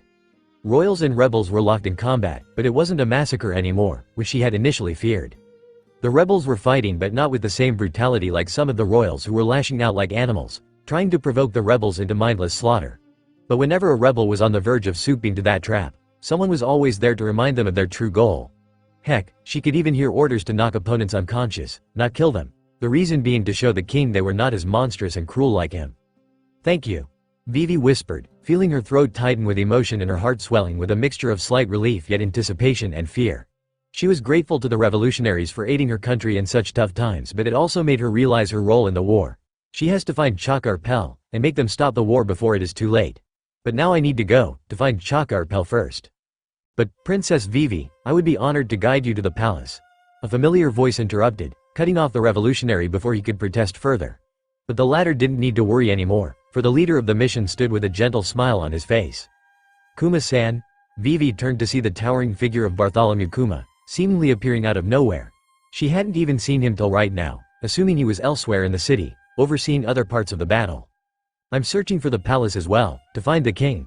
Kuma declared his intentions. He knew that the king had been kidnapped, but he believed that the monarch wouldn't be taken far away from the palace grounds. If Crocodile's plan was to succeed, they needed the king to guide them to the weapon, which meant he was alive and would be soon forced to guide, likely Nico Robin, to the place. Allow me to escort you. Without hesitation, Vivi dismounted the horse, stepping away from her revolutionary savior, with Karoo quickly following her lead. She would have hesitated if she wouldn't have been acquainted with the man. Let's go, Kuma-san, Karoo. Vivi led the way, her determination unwavering. Fortunately, the part of the city they were entering hadn't been overrun by the rebels yet, allowing them a swift, unobstructed path to the palace grounds. At the southeastern gates of Alubarna, one could hear the sounds of explosions blasting off and see smoke rising from the scorched sandy grounds, but yet if someone tries to hear the commotion with apt attention, they could also hear the terrified screams, shrieks of horror, the groans and grunts of pain, and a sharp, shrill voice of a woman barking orders to someone. Unknown to the many rebels and royals, a battle of sheer bravery and determination was raging through those dusty terrains in the outskirts of the city. Despite the injuries, dirt and blood staining the bodies of the two fighters, who were literally having a tough time dealing with their enemies, but they refused to go down or surrender. They refused to fall, not while their friends were holding on their own enemies, giving the princess the chance to stop the war. Chisel, one of the revolutionaries disguised as a rebel, was both impressed and concerned as he watched the confrontation from the sidelines. He might have stumbled onto the outskirts of the city unknowingly while searching for injured rebels or royals, but he was really grateful that he had trained his observation haki to notice the confrontation. He found himself observing a fierce yet almost comedic battle. The long-nosed sharpshooter and the zone user doctor were struggling against Mr. Fore, his dog-turned-gun, and Miss Merry Christmas, the seemingly mole zone fruit user. Though Chisel wanted to intervene in the fight immediately, he had to hold himself back. He didn't want to upset the trouble-attracting Sunshine, whose crew the fighters belonged to. He knew that Luffy would never ever let his crew face opponents they weren't prepared to handle, but his growing concern compelled him to stay and observe the fight. While the two Straw Hats had managed to outsmart their opponents twice, Chisel could clearly see that their plans were not working. Usopp's fake 5-ton hammer had done little to frighten the agents after the secret was out of the bag, though it had managed to spark newfound resolve and determination in Chopper, who was quick to find the weak point of the dog-turned-gun and use it against their opposition by sending the bomb balls in one of the holes created by the mole woman, to blast them. But it wasn't enough yet. Not when from the fire and smoke, the monster's agents emerged, seemingly unharmed but pissed. I'm sick and tired of this, we're gonna be killed anyways, there's no way we can beat these monsters. Chisel heard the long-nosed teen's panicked shrieks as he tried to flee, leaving his comrade behind. It angered him, but he knew Luffy would never recruit a crewmate who would abandon preservation. He wanted to intervene. They really didn't have a lot of time to spare for these small skirmishes, but he decided against it. He needed to see if they truly belonged to their Sunshine's crew or if they had merely tagged along uninvited. Usopp, stop! You can't run away from these guys, Chopper screamed to Usopp, who was trying to flee with terror visible in his each step. Chopper couldn't blame Usopp for wanting to leave the battle, but he could see the earth shifting beneath Usopp's feet, signaling Miss Merry Christmas's steadfast approach. Your friend is right. Miss Merry Christmas's voice slithered through the air, haunting Usopp and sending chills down his spine as the claws of the mole woman aimed for his legs. In his panic, Usopp barely noticed the surge of instinct that forced him to dodge the clawy hands. His was so scared to even notice how his body acted on its own to avoid the lethal hold of the woman, who had given him wounds for a lifetime to remember. Usopp. Usopp could hear Chopper calling out his name, but fear reigned supreme in the form of the mole woman, who was hell-bent on catching him, and which she did when he stumbled over the sand, only to be caught by the clawy grips. He screamed, pure terror and pain emanating from his voice, knowing all too well what awaited him: a brutal crash into the walls or rocks, just like before. You think you can get away scot-free? Miss Merry Christmas sneered, her voice dripping with venom as she glared up at the long-nosed teen. She was furious, her patience was wearing thin by Usopp's tricks and lies, which had rattled her and her partner, even if only momentarily. A weakling of a captain makes his followers even weaker. Captain? Are you talking about Luffy? Usopp questioned, momentarily forgetting his fear and pain. The mention of his captain's name was enough to pull him out of the daze, his mind grasping onto it like a lifeline. Luffy, his friend, his captain, the heart of their crew. The very name was sufficient to dull the agony in his body and calm the fear gnawing at his chest. If you mean Straw Hat, Luffy, then yes. Miss Merry Christmas taunted with a cruel smile, speaking the truth which she was informed from her sources. That kid is nothing but cold corpse now, lying somewhere even gods can't find. The pitiful kid wasn't even strong enough to face Mr. Zero before he met his untimely demise. Luffy's dead. Chopper whispered, his wide eyes with horror, at the words uttered by the mole woman. He didn't want to believe her, but the seed of doubt had been planted, which was quick to sprout, threatening to overwhelm his common sense and hope. Usopp was silent, staring at the mole woman, who had a nasty smirk on her furry face, in disbelief. Her words were echoing in his mind, repeatedly announcing Luffy as dead. The literal sunshine of the crew, the energetic, playful captain with all his crazy antics, the one who always dragged him into his wild schemes, the bouncing teen who pestered him for new games. He can't be dead. Usopp couldn't accept that. He refused to acknowledge it, not even in his worst nightmares. He might be the most pessimistic person in the entire universe, but never when it comes to Luffy, his captain, the sunshine incarnate, the one who believes in him, the one who had given him a helping hand, had taken him in the crew despite him being weak and useless. Usopp was not going to hear such insolence about his captain from a woman who knew nothing about Luffy. He wasn't going to tolerate the woman's fucking words even if he was weak. Don't you dare spout lies about what you don't know, you mole hag, Usopp roared, his fears shattered and buried into the sand. He was not going to cower, not when anyone was degrading his friend and especially not the goofy teen. There's not a chance in hell that Luffy is dead. Chopper and Chisel stood frozen and speechless, shocked by Usopp's sudden transformation. The latter was even stunned beyond belief, witnessing the cowardly sharpshooter, bloodied and battered, who now stood firmly, unwavering in his loyalty and friendship to Luffy. Not a chance in hell? You speak like you have proof. Miss Merry Christmas mocked without a hint of remorse. She was certain of the fate of the Straw Hat captain. After all, there was no escaping the 3 Seas. He's going to be the future pirate king. There's no way he'd die in this country. Usopp shouted, his voice breaking as he willed every ounce of his faith into his words. He wished and prayed that Luffy was okay. He has to be. The teen has a monstrous power, which Usopp has witnessed time and time again, especially the freaky transformation in the syrup village. He was sure that was enough to kick the ass of the 3 Seas if they dared to touch him. Miss Merry Christmas didn't like how the long-nosed teen was shouting out his lungs at her, but she was utterly baffled and flabbergasted at the declaration he was making one by one. First, for his captain being alive when every pirate and civilian knew that the 3 Seas never let anyone leave with their lives, and lastly, the dead captain being the Pirate King. Pirate King? Ha ha ha ha ha ha ha ha. Miss Merry Christmas couldn't help but laugh out loud at the silly dream, which was unbelievable for a scrawny teen to achieve even if he was alive. You must be joking. Saying something that delusional on the Grand Line? Honestly, idiots like him are better off dead. Miss Merry Christmas uttered, trying to stifle her laughter, but it wasn't helpful as she burst out laughing once again at the thought itself. Unknown to the mole woman, something changed in her opponent, who was eerily silent until he yelled out for his friend. Miss Merry Christmas really didn't want to give any more precious time of hers to the lying and stupid delusional teen. That's why she used her special attack once again, wanting to finish the teen for once and all. Time for you to die too. Long nose, Miss Merry Christmas relished in the panicked yelp which followed from the long-nosed teen's mouth, as she held his legs in her claws, directing him to the crumbling buildings for another crash. But that wasn't satisfying to her at all, seeing and hearing how the fear had almost vanished from the long-nosed teen's voice and face. Even when you're fighting terrifying enemies, Usopp screamed through his lungs, not letting his fear etch on his face. He refused to. Getting reminded about Luffy had truly removed all his fears, as Luffy's punches and kicks in the brutal hockey training was far more worse than what the mole woman was giving him. Chisel refused to stay at one place anymore. He didn't want to. He had seen enough of the whole fight. The sharpshooter wasn't a coward, not when it came to his captain. That's why Chisel came out of his hiding place, aiming to reach the teen before he would be used as a ball by Mr. Fore. Even if he wanted to know what the teen was shouting out, even if he wanted to see what the teen has in store, he refused to watch the brutality any further. Die. With a sickening crash, Usopp slammed into a wall, leaving a human-shaped dent. Blood poured from his nose, several of his teeth shattered, and his entire body throbbed with unbearable pain. But even then, it wasn't enough. Not enough to make his vision blurred due to nausea or the sweet embrace of sleep to cascade him. Usopp had felt pain worse than this in his life, and he still had words to say, a truth that needed to be spoken. Even when you don't have a chance in hell of winning. Usopp was coughing. His voice felt like tearing and his vision was starting to get obscured with the blood flowing from his forehead. But the words reached Chopper and Chisel. both of them trying to reach the teen in hopes of saving him. "Mr. Fore, batter up," Miss Merry Christmas screamed, signaling her partner, who was ready with a bat. She wanted to finish the pointless babbling and fight for once and all and leave the place in search of Vivi and finish the mission, before the 3 C's can come.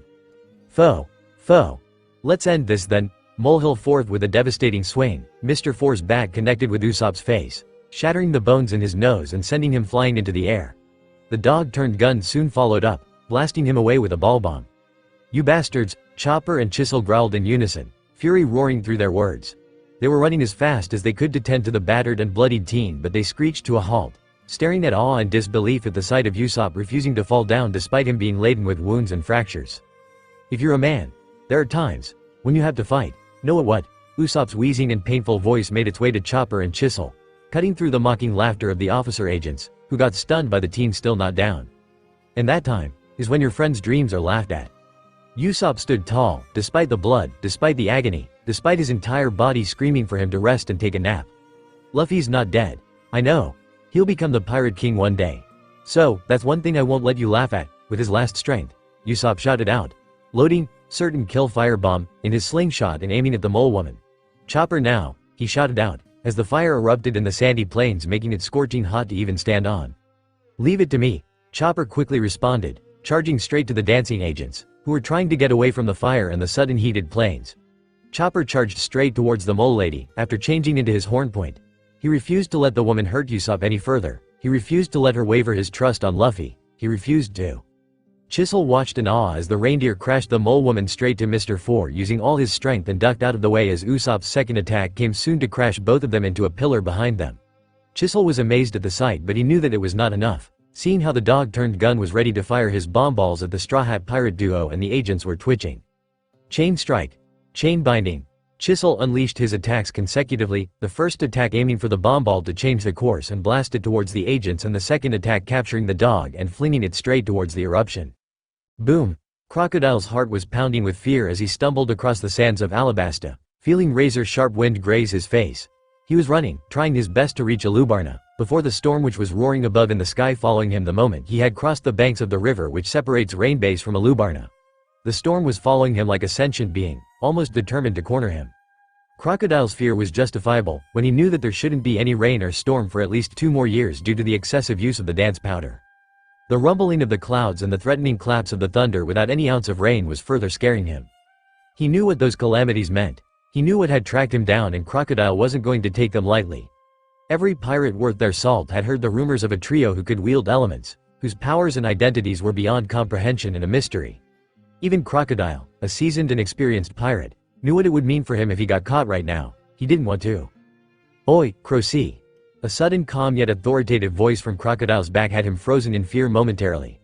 Hell, even the sandstorm and the rumbling of the clouds stopped for an instant, letting the voice seep into the very atmosphere. Crocodile didn't want to turn around. Every instinct in his body was urging him to run, to leave, to escape, but a sudden ominous fear was holding his heart in its clutches, refusing to let him go, forcing him to slowly turn his head back. Crocodile wished and prayed with all his heart that the voice was a fluke, that it was just the whistling of the winds which had created the voice combining with his fear. He hadn't felt a single presence behind him, having his observation hockey constantly turned on. But there they were, standing in all their glory, looking down at him. The 3 ghostly figures with their capes obstructing their faces and bellowing in the wind furiously. 2 of them standing on the freaking giant bird while the other nonchalantly leaning down from the bird's beak and looking down at him. The cackling lightning was back. The thundering clouds seemed to be singing praises with the winds as the ghostly trio almost looked godly yet devilishly at him. Crocodile would have refused to acknowledge that the trio were the 3 C's, as it was his first time meeting with them, but their trademark cloaks and the crystals around their necks glimmering and the sporadic flashes of lightning told him another story. It almost seemed to him that the Almighty God or the Demon King had stepped in his domain to cast a judgment on him. "Where do you think you are running, Crocy?" The one leaning down from the bird's beak questioned Crocodile, snapping him out of his trance of fear and astonishment. It was none other than the one who had stopped Crocodile in his path. Syra. Crocodile's mind provided him, recognizing the childish voice from the call as well as the trademark cape and jewel. Wasn't he the one boasting about being invincible in this desert? Cole taunted, his voice carrying a hint of amusement as he looked down at the face which Crocodile was making. It was truly a mixture of fear and astonishment, which Cole had witnessed several times among the ones they corner. Seems like the famed Crocodile is now just a lizard. Cyan mocked along with his twin, his blue cloak blending almost seamlessly with the darkened sky. The momentarily mesmerized, awestruck and scared Crocodile finally found his way back to his senses. He was standing before the three seas, whose power he could feel radiating in the very atmosphere, cackling with the thunder.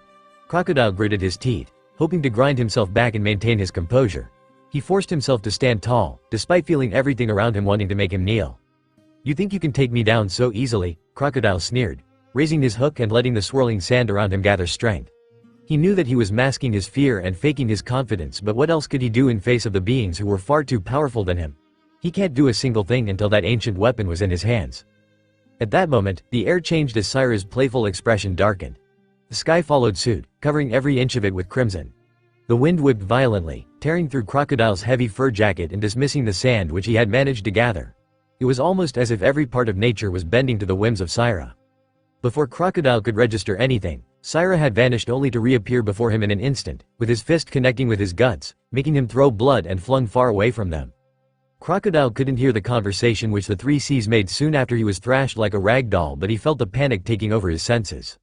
He turned, scrambling to his feet, and without even thinking twice about his pride or anything, Crocodile ran, his adrenaline pumping, every instinct in his body screaming at him to escape. Zoro stood firmly with his hands gripping the hilts of his katana as the dust settled around him due to the intense clash he was engaged in with one of the topmost agents of the Baroque Works, Mr. One. He had already landed a couple of hits on the man, but nothing had yet to damage the iron-hard exterior of the steel man before him. "Basically, your body is as hard as steel, and unless I can cut steel, I can't defeat you, right?" Zoro asked the man before him, as he tied his own bandana around his head, a sign that he was getting serious with the agent. "I ate the dice fruit, making me a human blade." Mr. One answered with a bored look on his face to the swordsman before him. Although his facial expression screamed that he was bored, he had wanted to see what the swordsman before him had in his pockets to be offered to be one of the agents in Baroque Works in the past. Moreover, Mr. One was not unknown with how the man had cut down 100 bounty hunters at Whiskey Peak. "I am not capable of cutting steel yet, so there's only one thing that's left to do." Zoro spoke calmly, without looking even a bit troubled. "And what's that, swordsman?" Mr. One questioned with raised eyebrows. He would be utterly disappointed in the man if he claimed to run away, but something in him told that it wouldn't come down to that. "I am going to learn how to cut steel, right here and now." Zoro smirked as he shed his jacket, which would only hinder him in the fight, ready for the real battle. "Really?" Mr. One taunted with a scoff. No one had been able to cut his body since he had got his devil fruit. How high does the man before him even think of himself, to challenge him of all people when his own captain was a weakling, a child? But he could really see the foolishness which was running in the crew. The captain gets kidnapped, the orange-haired girl runs from a fight, and the lunatic before him proclaims to cut him, a steel man. "You really are one of his men?" Mr. One snorted, the metallic rumble of his tone mirroring the steel coursing through his body. "The swordsman of a so-called captain who's been captured by the three seas. And here you are, still following him blindly?" Zoro's brows furrowed and his jaw clenched at the mention of Luffy. A flicker of doubt crossed his face. He didn't want to believe that Luffy is at a disadvantage with the three seas. There was Bonnie's words to believe, and then, his captain wasn't some ordinary guy too. He is the incarnation of the sun god Nika, which in itself spoke volumes. Zoro knew that he shouldn't doubt Luffy, practically a god, who he thought to be able to do anything, but he knew that was not the complete truth. Even before Luffy had told him about his real identity, he had seen the glimmer in Luffy's eyes which he hid by his childishness and goofiness. The look of a man who knew far more than he ever said, a look of someone who carried the weight of the world far larger than Zoro could understand. A weight which can hunch a man and make him go crazy. But Zoro's captain stood tall, never faltering even under the heavy weight. That's why, Zoro is going to trust his captain to make his way to Alabasta and kick Crocodile's ass even if the three seas are against him. "I trust my captain," Zoro proclaimed, not giving in to the words of the steel man. Even if Luffy hadn't yet awakened his full powers, he was going to trust Luffy's words. "Your captain's weak." Mr. One pressed on, his arm transforming into a gleaming blade. He was stepping forward towards Zoro, who didn't even falter. "You're following a man doomed to die. That is, if he hasn't already." "Luffy's going to come back," Zoro stated like a fact, his voice low but proclaiming the truth to be heard by Mr. One. "And he will kick your boss's ass too." Zoro smirked, putting Wado Ichimonji in his mouth. He needed to finish the fight and then wait for Luffy to come. Perhaps, he had even already arrived. Well, he can't know until he finishes the fight and cuts steel. "Oh," Mr. One's smirk wavered a little but his confidence remained unshaken. "Bold words, but can you even defeat me to say that?" Mr. One moved swiftly towards Zoro, his eyes at the bloodied and battered state of the swordsman before him, as he lunged at the swordsman. The sound of steel clashing against steel once again started echoing through the barren streets of Alubarna. Zoro was relentlessly attacking the steel man, pushing him backwards, but it was not enough, and Zoro knew that by how the man was skidding backwards but not getting a single scratch on his body. "You are a tough bastard," Zoro muttered, his eyes fixated at his opponent. "But still weak." He smirked, comparing Mr. One to Luffy, whose training spars had pushed Zoro to the brink of life and death more times than he could count by now. Some might say it's cruel, but Zoro needed that. He requested Luffy to go all out with him, but he knew that Luffy never did, and still he hadn't been able to touch Luffy. He needed those hellish training to grow stronger, strong enough to fulfill his dream and protect Luffy if the time ever came. "Looking down on me?" Mr. One gritted his teeth, not believing the audacity of the swordsman who was covered in his own blood. He charged once again to the man, promising to kill him for looking down. His arms changed into spiraling steel blades, emitting sparks, as they clashed with the green-haired man's 3 swords. "I cut through everything, and now I'll carve you up too without any restraint." Mr. One swiftly dodged Zoro's blades and landed a gash on the chest of the man with his spiraling drilling blades. Mr. One was getting truly disappointed with every attack of his, as the swordsman before him miscalculated a single step and was now thrown to a massive pillar by him, which was soon going to crush the man under it. He really shouldn't have kept high hopes from the pirate hunter. "I wonder if the others are alright," Zoro thought as he staggered to his feet, not willing to show his back to his opponent or kneel down before him. He stood there, avoiding the falling rubble altogether. "How are you still standing?" Mr. One shouted, not wanting to believe the sight before him. "Did you somehow dodge all the falling rubble even after getting so thoroughly cut up?" Mr. One questioned, his eyes going as wide as saucers and sweat trickling down his forehead. The sight of the bloodied swordsman standing was truly nerve-wracking for him. "Dodge all these rocks?" Zoro questioned himself, already knowing the answer. It wasn't that. He hadn't seen a vision of the future to know where the rocks will fall. So, it wasn't observation hockey. But yet he knew which place the rocks wouldn't fall. He knows where his sword is. Underneath the rock over there. He knew that and got the confirmation when he removed the rubble to get his sword. Zoro's had this feeling before too, when all around him becomes too quiet and his own heartbeat beats loudly as a drum to his own ears. The boundary between life and death. Zoro has been here countless times in his journey and training, and he can sense a kind of presence about everything, even the falling rocks. As if they were living things. But that wasn't the word for that. It didn't feel like a presence but something more. Like a breath. The breath of rock. Even the tree has its own breath, as does the soil. Could this be it? "Sensei, I hear there are people in this world who can even cut through iron. Is that true?" Zoro remembered asking his sensei, Koshiro, when he was a child and heard the fact from the man who had given him his blades that time. "Yes, it's true." His sensei smiled and answered him. "There are swordsmen in this world who can't do anything, but those same people can cut through iron. All the while using the same sword. The strongest sword is a blade that can protect what it wishes to protect and cut what it wishes to cut. In my opinion, a blade that cuts whatever it touches cannot be considered a sword." It hadn't made much sense to Zoro in the past, neither it did a few minutes earlier, but now, as he stood with blood flowing down his body, making him feel dizzy and at the edge of life and death once again, he knew what his sensei meant those times. "How did you crush steel with your hand?" Zoro had questioned Luffy just a week ago, when he had shown him and Sanji armament hockey once more by crushing the cannon with his hands. "It's not always about pushing harder, Zoro. Sometimes, you need to feel the fight. Let the answer come to you." Luffy's explanation has been poor, but Zoro could right now pinpoint what he meant by those words. Breath of things. Luffy could feel the life which everything in it has. "What the hell did you do?" Mr. One questioned, his face losing its color a bit. "How is it possible that you could still be standing after taking so much damage and losing that much blood? It's not possible." "I can hear it." The breath of his iron too. Zoro could hear and feel it, as he turned towards the man. "I don't know what trick you pulled, but I'll make sure to kill you for good this time." Mr. One uttered and charged at Zoro, promising himself to finish the man before him in one strike. Zoro ignored his opponent's words, gliding his katana over a leaf without cutting it, then over a boulder, slicing it effortlessly. He was conveying his will to his katana. Cutting what he wants and not cutting what he doesn't. He didn't know if he could yet cut through the steel man, but if he doesn't try he won't know forever. "You think you can beat me with just one sword?" Mr. One sneered, seeing Zoro raising only one sword towards him, a sign of challenge. "One is enough." Zoro answered confidently, his sharp eyes holding confidence and determination. "So be it then." Mr. One prepared his own attack, his legs transforming into blades as he lunged at Zoro, atomic spurt. One sword-style lion song. Zoro's movements were swift and precise, his swords flashing in a blur of motion. In an instant, Zoro resheathed his sword as Mr. One stumbled past him, collapsing to his knees, his body carved by Zoro's blade. Cole, Cyan and Syra burst out into peals of laughter, their giggles and chuckles traversing past the rumbling of the clouds and the growling thunder to Crocodile, who was frantically running, almost desperate to get away from the monsters.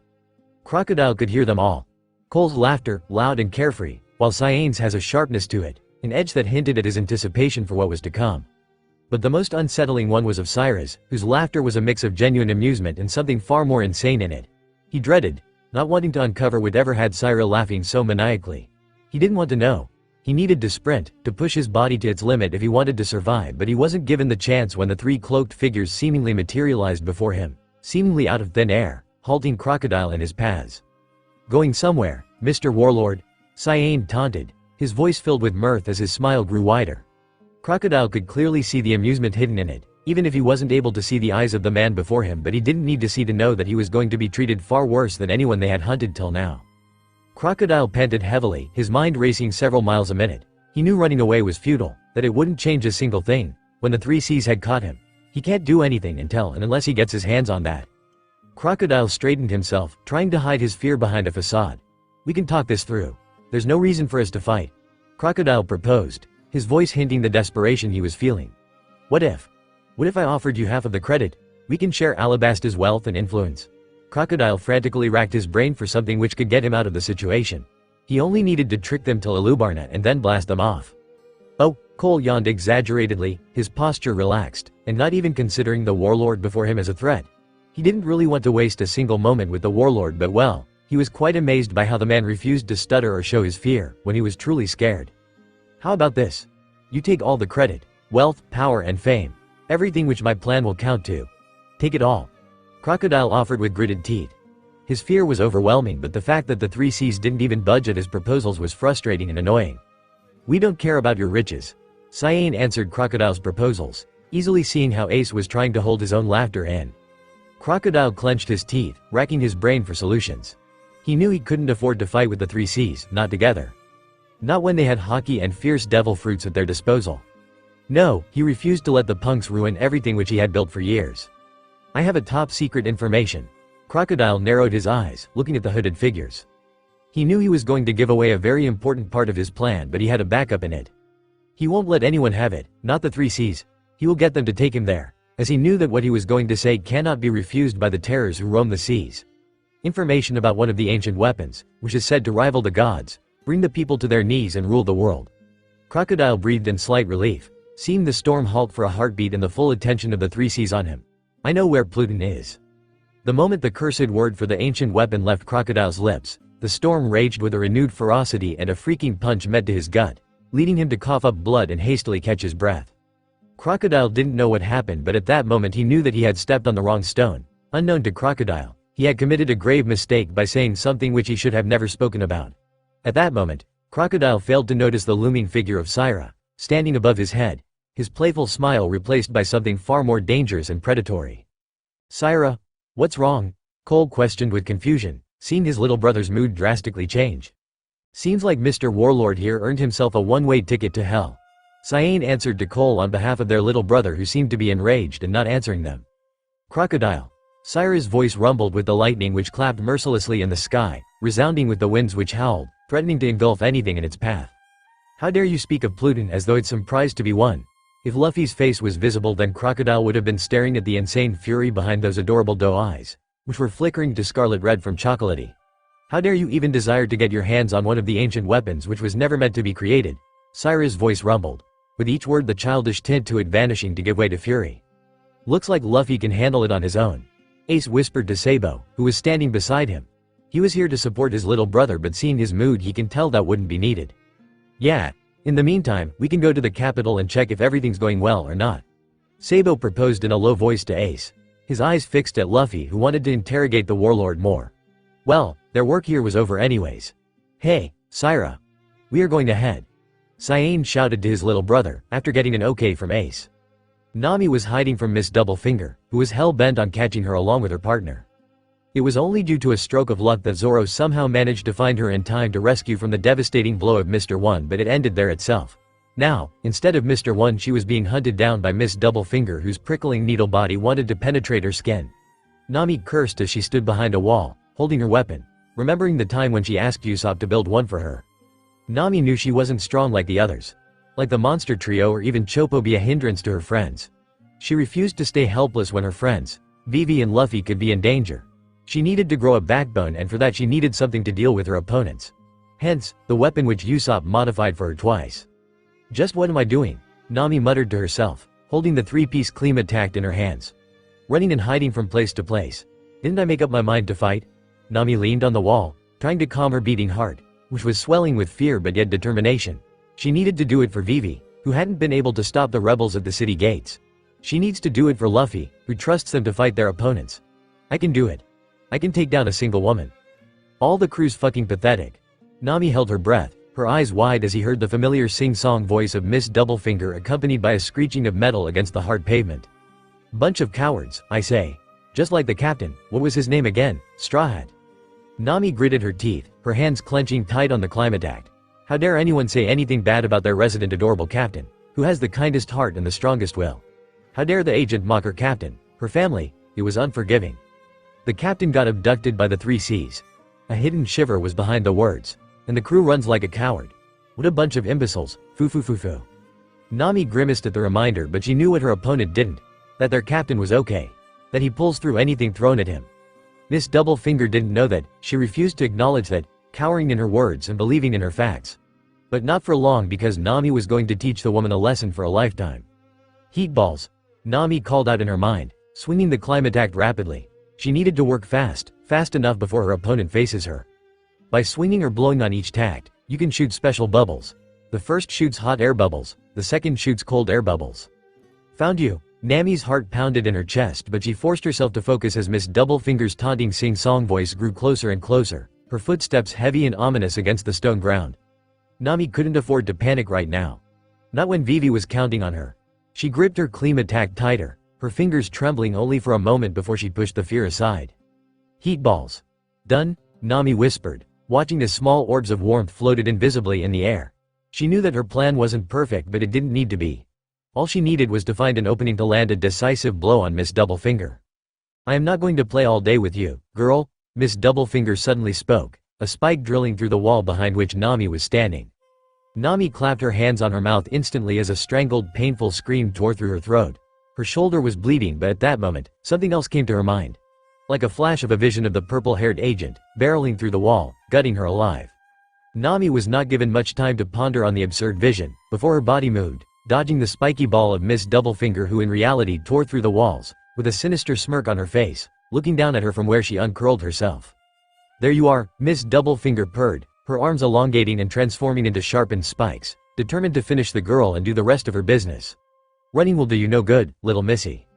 Who said I was running? Nami questioned through clenched teeth, one hand holding her Climact and the other grasping the injured shoulder which was staining her coat from white to red. With a swift motion, she swung the Climact forward. Cool ball. A gust of freezing air shot out, colliding with the heat balls Nami had already released in the atmosphere, creating an instant reaction. I am not interested in your party tricks. Miss Doublefinger growled, her chirpy tone vanishing to show her emotions. She needed to finish the fight, not keep wasting time after the girl before her. The time was ticking, and the second it crossed 8 past 10, she knew something was terribly wrong. They hadn't got the signal which they had to if their boss would be here. Her hands clenched, body transforming into spikes. She needed to end it, here and now. Thunder charge, Nami shouted out, despite the charging body of spikes wanting to impale her. She didn't know what was putting the woman on edge or how the weather suddenly showed signs of rain, meaning humidity, but she knew that it was on her side, providing her one thing she needed to blast her opponent off. Gia! Electrical sparks crackled between the temperature shift, and in a blink of eye, a bolt of lightning arced towards the spiky barreling body, surging through Miss Doublefinger's entire body, sending her screaming back to a wall. Nami panted, her shoulder and legs throbbing in pain as she waited with bated breaths for the woman to get up, but unknown to her, Miss Doublefinger was knocked unconscious beyond Nami's vision. Princess Vivi? What's going on? And who is that? Chaka questioned, gesturing towards the big man who was standing beside the princess of the country, who was profusely panting. He was really glad to see the princess all well and fine after 3 years, but her being on the battlefield was not something he wanted.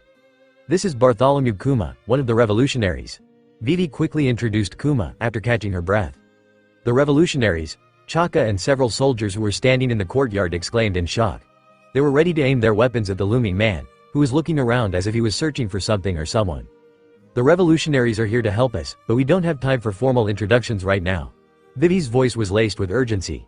She needed to stop the war at any cost. We need to stop the war before it spirals out of control. She could feel the time bomb of the war ticking with each passing second, the stakes rising higher with each moment. Help! Chaka hesitated, disbelief flickering across his face. He could hear the royals gasping in shock, not wanting to believe that word. Maybe their princess was being fooled by the revolutionary? Chaka knew he shouldn't judge the man solely on that, but it didn't help that the revolutionary army was famous for usurping kingdoms by aiding the civilians. So, wouldn't the revolutionary army be at the side of the rebel army rather than the royal army? How can we trust him, princess? I know it sounds impossible, but if we really don't have time for that. Vivi insisted.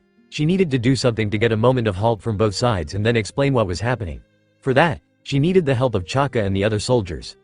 By destroying the royal palace, she was sure that they would get enough time to explain what's happening and put an end to the war. That was the only plan which Vivi's brain could formulate in such a short time. But before Vivi could voice out her request, a soft taunting laughter could be heard just above them. Foo. Seems like there's quite a fuss going on. The voice was of none other than Miss All Sunday, or rather Nico Robin, who was chuckling behind her hands, her eyes scanning over the soldiers and the commander-in-chief, who were a moment ago happy to have their princess back but yet confused about something. Well, she didn't care about that much. All she was here was to warn the royals about the bomb implanted under Crocodile's orders in the city square and then make her way to the poneglyph with the king. Miss All Sunday. Vivi screeched with wide eyes, already standing on her guard. She didn't know what plans the woman had for them, but it couldn't be any good. Nico Robin. Kuma called out, his eyes locking with Robin's, whose eyes instantly went wide for a second as she for the first time noticed the Magards and recognized him. The tyrant Kuma. One of the pillars of the revolutionary army. Robin's brain instantly provided her, ignoring the panicked shrieks and questions of the princess.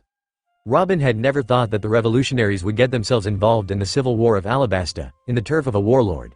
But she was clearly wrong. She should have taken the side of the rebels who totally didn't belong to Alabasta aiding soldiers, not bothering if they are rebels or royals. She should have really taken caution when none of the agents, who had infiltrated the rebels, responded when she tried contacting them. It was the work of the revolutionary army. We need to tall. Don't move, Robin shouted, her gaze hard at the tyrant. She refused to be caught by the revolutionary, even if she knew that they were searching for her, which further raised the question of why. But right now, she didn't even want to think about what they needed from her. She couldn't trust them, not even when Straw Hat Luffy gave her the eternal pose. All she needed to do was to march towards her dreams. To know what the poneglyph hidden by the royal family contains. Vivi. Forgive me for squandering the chance to save this kingdom, that you risked your life to get. A family, raspy voice came from just behind Robin, making all eyes turn towards the wall where a figure was pinned and was bloodied. Father, Your Majesty, Your Highness, Vivi and several other soldiers shouted out, seeing the king of the country pinned to the wall, with blood streaming down from his arms and forehead. Nico Robin, let go of the king. Kuma spoke with a scowl. He didn't know what the woman needed by doing this. It's all over for you and your boss, Crocodile. He isn't going to come back here and you know that well, don't you? Robin kept a plain look on her face, despite the panic which was swirling behind it. She knew that the revolutionary was right. Crocodile had told her that he would be here by 8 a.m. but it was already 8:10 a.m. She knew that he was caught up by the 3 Cs. She knows that he isn't making it back in one piece. It would only be a mercy if he is even alive. That's why she needs to do it all by herself. She needs to know what the poneglyph has. It was her only chance. At 8:20 a.m., in just 10 more minutes from now, there will be a massive explosion, engulfing the whole city. Robin started, her eyes focused on the revolutionary, who didn't even let a twitch of emotion cross his face. I know the location of the bomb, but I will only tell you if I get to know the location of the poneglyph which is in this country. Robin proposed, her eyes flickering to the king, whose expression was aghast. Are you out of your mind? King Cobra questioned Robin. In just 10 minutes, he didn't even want to think about the bodies that would be lying lifeless. No, he has to do something. Even if it meant showing the poneglyph which the royal family is tasked to protect with their lives. The poneglyph. A secret passed down from king to his successor for generations. Chaka muttered in disbelief. How could the woman before them even get to know about the top secret? A blast in just 10 minutes. Vivi shrieked, her eyes blown wide in panic at the realization of the words. How can you do such a thing? Just what have my people ever done to you? Vivi shouted, feeling tears prick her eyes. By my calculations, the rebels and the royals alike would die in it, along with the Straw Hat crew. Robin played her cards carefully, her eyes not leaving Kuma's whose gaze she could feel on her, which seemed to be staring straight at her soul, already knowing the truth. Now then, Mr. Cobra, where is the poneglyph? If I tell you where it is, will you? King Cobra hastily asked. They didn't have time to spare with the chit-chats. Countless lives depended on a single piece of stone, which the girl could decipher. But was he making the right decision? The lives of a handful of his people to the lives which Pluton could destroy if the weapon's location ever fell in wrong hands. Father? Vivi questioned, seeing the conflict of emotions crossing her father's face. She didn't know what those ancient records meant to them or to Miss All Sunday, who wanted to see it, but by the seriousness of the situation she could tell it was something important. I will guide you to it. King Cobra finally made up his mind. He knows if anyone can read those ancient records it was the woman before him. I'll accompany you both, Kuma stated, looking back at Vivi for one last time. I'll go with you both. Kuma spoke after a while. He didn't know why there was hesitation in the king's eyes, but he could tell that something was wrong. Please leave this to me, princess. Kuma-san. Vivi's eyes filled with gratitude towards the revolutionary man, who she knew would keep good to her words even if she had known him for only a short while. Don't dare do anything funny, Robin warned the tyrant, who instantly appeared before her and the king. Her hands were already over her chest, ready to strike, even if knew it was all in vain. She wasn't a fool high on cigars or drugs like Crocodile to believe that she could tackle her enemy all by herself. No, she knew her limits. Crocodile was seeing the world through rose-tinted glasses the moment Cyan and Cole vanished, leaving only Syra to deal with him. It was as if he had forgotten who had lunged at him twice by now, attacking with a strength far above what Crocodile could handle. The warlord didn't look scared at all, unlike before, when he was cowering in front of the very same teenager, or rather kid, who was out for his blood. Foo, Crocodile laughed, throwing his head back. Maybe the fear within him finally reached a threshold crossing to insanity, making all of his wits to bid him goodbye. A kid? Crocodile dusted off his pants as he stood up, a smirk etched on his scarred face. He wouldn't have ever thought that one of the most feared 3Cs is actually a kid. Syra's short stature, which he hadn't noticed before, and the childish high-pitched voice was a total giveaway. Hey brat. Wanna run away to your mommy? Crocodile laughed at his own joke.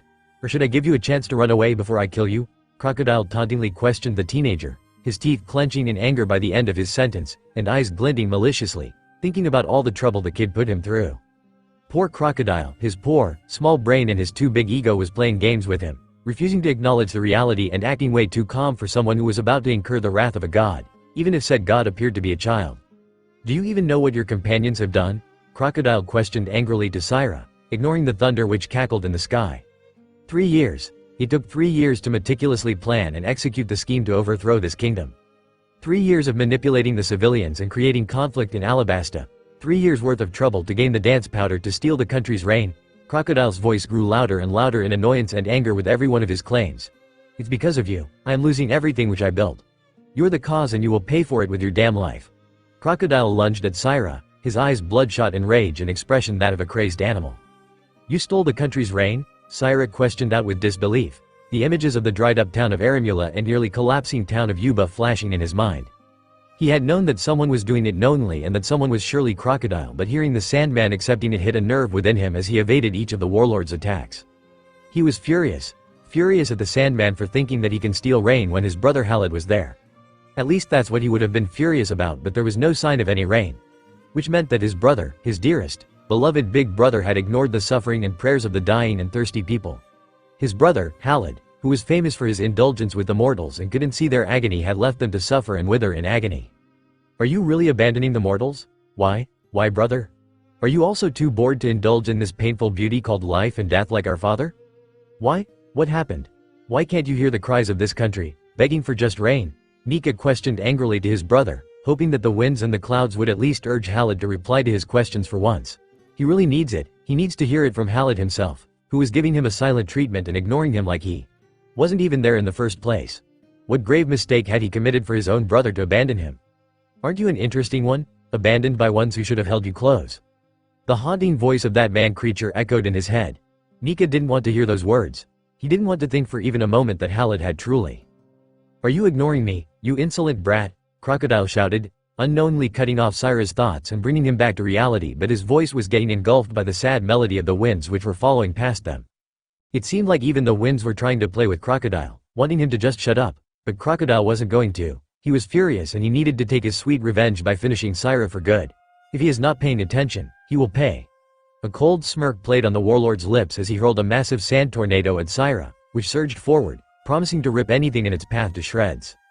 Leaping backwards, Crocodile was happily imagining the bloodied mess, which would be left when the whirlwind would subside, but when it finally did, the hooded figure was standing there, untouched and uninjured. Heck, Crocodile was sure that Syra hadn't even moved from his place, taking the full whirlwind to his face, but there was not even a speck of sand on his being. TCH. How irritating. Crocodile growled, his smug grin replaced by a scowl and his fists clenching in annoyance at the ignorant brat who was just a moment ago throwing tantrums but now he was standing unresponsive, looking at the sky. Something was off. The brat wasn't even fighting or paying him any attention. He could see the way his fists were clenching up and his lips formed a thin line. Syra was frustrated, but Crocodile was soon to realize that he was not frustrated due to him. Something else was troubling the kid. Crocodile couldn't help but laugh at the realization of how inexperienced and foolish the kid before him was to think of other things while fighting one of the 7 warlords of the sea. He can bet that Syra probably hides behind Cyan and Cole while they deal with strong opponents. Anyways, Syra's frustrations only meant lowered defenses, which really gave him a good opportunity which he refused to miss, to earn fame and name for defeating a member of the 3 Seas. Crocodile clenched his fist, commanding the sands to obey him. The ground beneath Syra shifted, the sand coiling around him like a snake and pulling him towards the gaping hole. "Say goodbye, brat," Crocodile jeered, sure that his new attack will work without a fail and imagining Syra's dried-up corpse. But as he closed the distance to shut the sandy coffin, he realized that the brat wasn't even there. Before Crocodile could even react, a gut-wrenching force slammed into his abdomen. His eyes widened in pure shock. He felt like someone punched him with a sea stone glove, sending him flying back, crashing into the sand, which acted as a cushion for his terrible tumble. He was truly lucky, as if it had been raining then he wouldn't even be able to control the sand. Still, something else was going through the Sandman's mind. No one at this part of the sea could ever touch him, so how did the boy of all people do it? Did the boy know hockey? He must have it if he was able to land that blow, but at the same time, it didn't feel like hockey. It was something else, something different. Crocodile had completely erased all memory of Syra punching him with a hockey-coated fist. Poor guy. But Crocodile was once again coming back to his senses, accepting the truth hesitantly but surely. He wasn't just facing any pirate, he was facing Syra. Someone worth 500 million berry and one of the feared members of the 3 Seas. The Red Maniac, Syra. No more playing around. Time to get serious. Crocodile swore to himself, launching his strongest sand-based attacks at Syra, each one far deadlier than the last, while he closed onto his prey. Splitting the desert beneath Syra's legs, turning the sand into quicksand, sending Barjan which soaks moisture from anything it hits, forming a massive tornado only for it to vanish the next moment. Crocodile tried everything up on his sleeve, but yet Syra danced through each of them and remained distracted. Meanwhile, Luffy was barely even registering the incoming attacks. His mind was wandering, his thoughts tangled in frustration, filled with questions which remained unanswered by everyone. Where is Halid? Nika questioned his other siblings, but none of them even replied about their brother, the god of weather, storms and SKT time. He had tried to reach him countless times, sending him messages through the winds and his mom, but nothing ever came back as an answer. It was frustrating, and on top of that, the Sandman was hurling attacks one after another at him. Couldn't he just? Luffy's body moved on its own, his instincts guiding him just in time to perform a backflip to avoid the drying sand beneath his feet, including a poison-laced hook. But that turned out to be a mistake, as a gasp of shock was let out of Croc's mouth and the attacks finally stopped. Luffy looked with confusion at the man, feeling his eyes roaming on his body and the wave of disbelief and fury growling within the sandy man's heart and mind. How? Why? Crocodile was muttering, his voice low and mind racing to piece together the sight before him. The red extravagant jewel, the alluring blue feather which he had seen somewhere but can't remember, the black hair, the scar under one of the eyes, and that damn childish look. It all made sense now. The infamous Red Maniac, Syra, was none other than Straw Hat Luffy all along. Straw Hat Luffy, the kid kidnapped by the 3 Seas, was actually one of them all along. This has to be the biggest fraud Crocodile had ever seen or heard of, because of course, this was all a setup, a damn clever ruse, so no one would ever suspect that the 50 million berry upstart pirate, Straw Hat Luffy, had any connection to the infamous 3 Seas.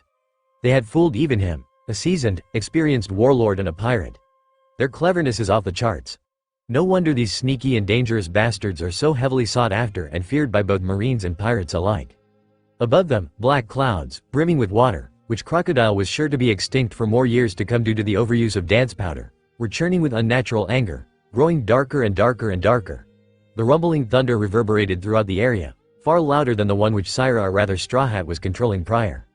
Everything was signaling to Crocodile's bad luck and defeat. He had planned to take over the country by removing the one thing which could stop him, but that very thing, rain, seemed to be soon approaching the land, which it shouldn't. Crocodile glanced around frantically. He needed a shelter, to be not wet, otherwise whatever advantage he held against Straw Hat, it would be lost. But alas, they were too deep in the desert, and still 15 minutes away from Alubarna. Even if he tried to run right now, ignoring the exhaustion and his pain, he was sure he would be dripping wet, which was the last thing he needed. "I am done with your games, Straw Hat." Crocodile uttered, finally looking at the teen only to get goosebumps all over his body and take a staggering step backwards. Luffy was glaring at Crocodile, seething with anger. He was already pissed that his brother Halid wasn't even giving him a reply, but now his identity was even exposed to a SBAG like the Sandman. A raging inferno was coursing through him like wisps of cloud, but something else too simmered beneath it: acceptance. Doom. If Halid was not going to use his powers, if he was insistent on keeping his mouth shut, then Nika will use the powers of weather which he somehow has.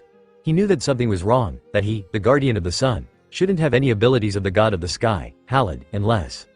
What are you? Crocodile shouted in fear. His eyes stuck to the red demonic eyes which were peeking from the black unruly hair that was starting to float. He wanted to run. He needed to run. Everything in his body was urging him to run as far as from the demon before him, whose entirety started leaking an oppressive force pinning him there. Forced to watch as the demon's necks and arms got majestically wrapped by wisps of cloud. Dude. Nika ignored the pointless banter of the man before him. His turn coming up soon. One last time I will ask. Are you going to do something, Halid? Nika questioned, refusing to even think that Halid had passed on his godly powers to him and… Nope, he refused to. Halid must be being a jerk and playing somewhere, taking a pleasant break. Nothing more. That's why he was going to use his powers and do what he should have done ages ago. If Halid was not going to bless Alabasta with rain, then Nika was going to take matters in his own hands. Which to his shock was coming more easily than the times when it was his flickering emotions which were calling or playing with the weather. Or the rain in the gloomy and ominous clouds which covered the sky when he had terrible nightmares or was sad or angry. Doom dude. A roaring lightning struck the sandy grounds, scorching the land, turning the hit area into glasses, rumbling with happiness far beyond which anyone could ever decipher. The wind sang its melody, finally getting back a pioneer who completely acknowledged them as their own. The clouds blossomed like flowers, covering the sky as fast as it could, happy that Nika, their previous master's brother, was finally acknowledging them like his own powers. And just beyond the sand, Mother Sea rejoiced as Nika finally took command of the sky left to him by her beloved late son, Halid. She. Nika snorted, seeing the pure terror on Crocodile's paling face.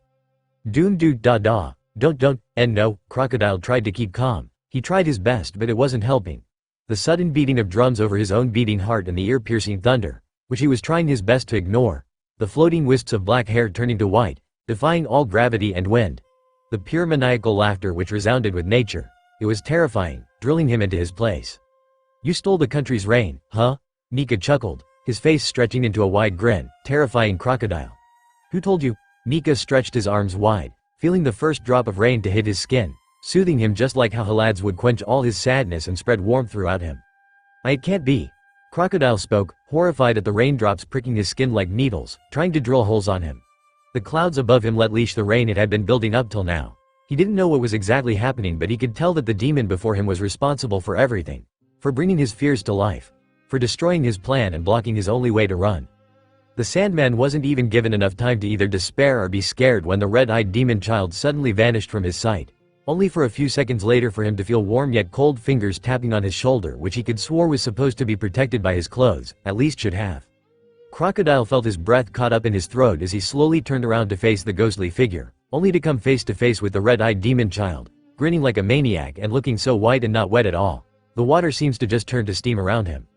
Don, Crocodile wasn't even allowed to complete his sentence when a rubbery punch, covered with hockey, met his gut. Before losing consciousness and still traveling in the air due to the force, Crocodile was sure that he would sustain an abysmal internal injury from which he'll never recover if he does survive. Oops. Not that way. I need to bring you to the capital. Wait, which way was that? Luffy panicked as he saw Crocodile flying due to his attack. Kuzo was frozen, his mind racing after overhearing the conversation between the unknown women in white dress, that same big man, the king, and Vivi. The truth hit him like a cannonball, not even allowing him to rejoice about the return of his vice-captain. Crocodile. All this time, Crocodile, the hero of the country, had been the biggest villain, manipulating and pitting the rebels and the royals against each other. All this time, that bastard was playing with them and laughing in his chambers at how they struggled and died. But it was still not enough for his amusement that he dropped a bomb, the chaos and the Anat. All is set up by his organization, Baroque Works. Vivi, beside him, clenched his fists. Her heartbeat quickened at the mention of the bomb which would defuse in just mere 5 minutes. They didn't have much time, and she knew that the sly woman wouldn't even tell them the exact location until her desires were fulfilled. We had to tell everyone, right now. Vivi, Kuzo proposed, gripping Vivi's arms, wanting to run towards the edge of the palace. Some of the royals, who were with them, seemingly agreed did. If we can warn them about the bomb, Maybe they'll finally stop fighting and leave the city immediately. No, Chaka interfered. It will only lead to chaos. We can't let it become a battlefield. Vivi shouted, instantly latching onto Kao's side, not allowing him to take a step further. You're still not thinking straight. If you just go out there and tell the soldiers that the palace square will be blown up, then there'll be truly a pandemonium. Everyone will be too panicked to even listen. You can't stop the war nor save anyone that way. Vivi uttered, her eyes locking firmly onto Kao's. Then what should we do? Kuza pulled his hair in frustration. He was thankful for Vivi to stop him time, but still, they don't really have time. The proper course of action is still the same thing you should have done from the start. This whole fabricated rebellion must be stopped. And that's something only you can do, Kuza. Vivi answered, holding onto Kao's arms. Take out the white flags. Put up the white flags of surrender this instant, royalist soldiers, Vivi shouted with all her might, the moment Kuza nodded his head in determination. She needed to do her part. They need to surrender for the royals and the rebels to stop fighting, and then Kuza will do his part.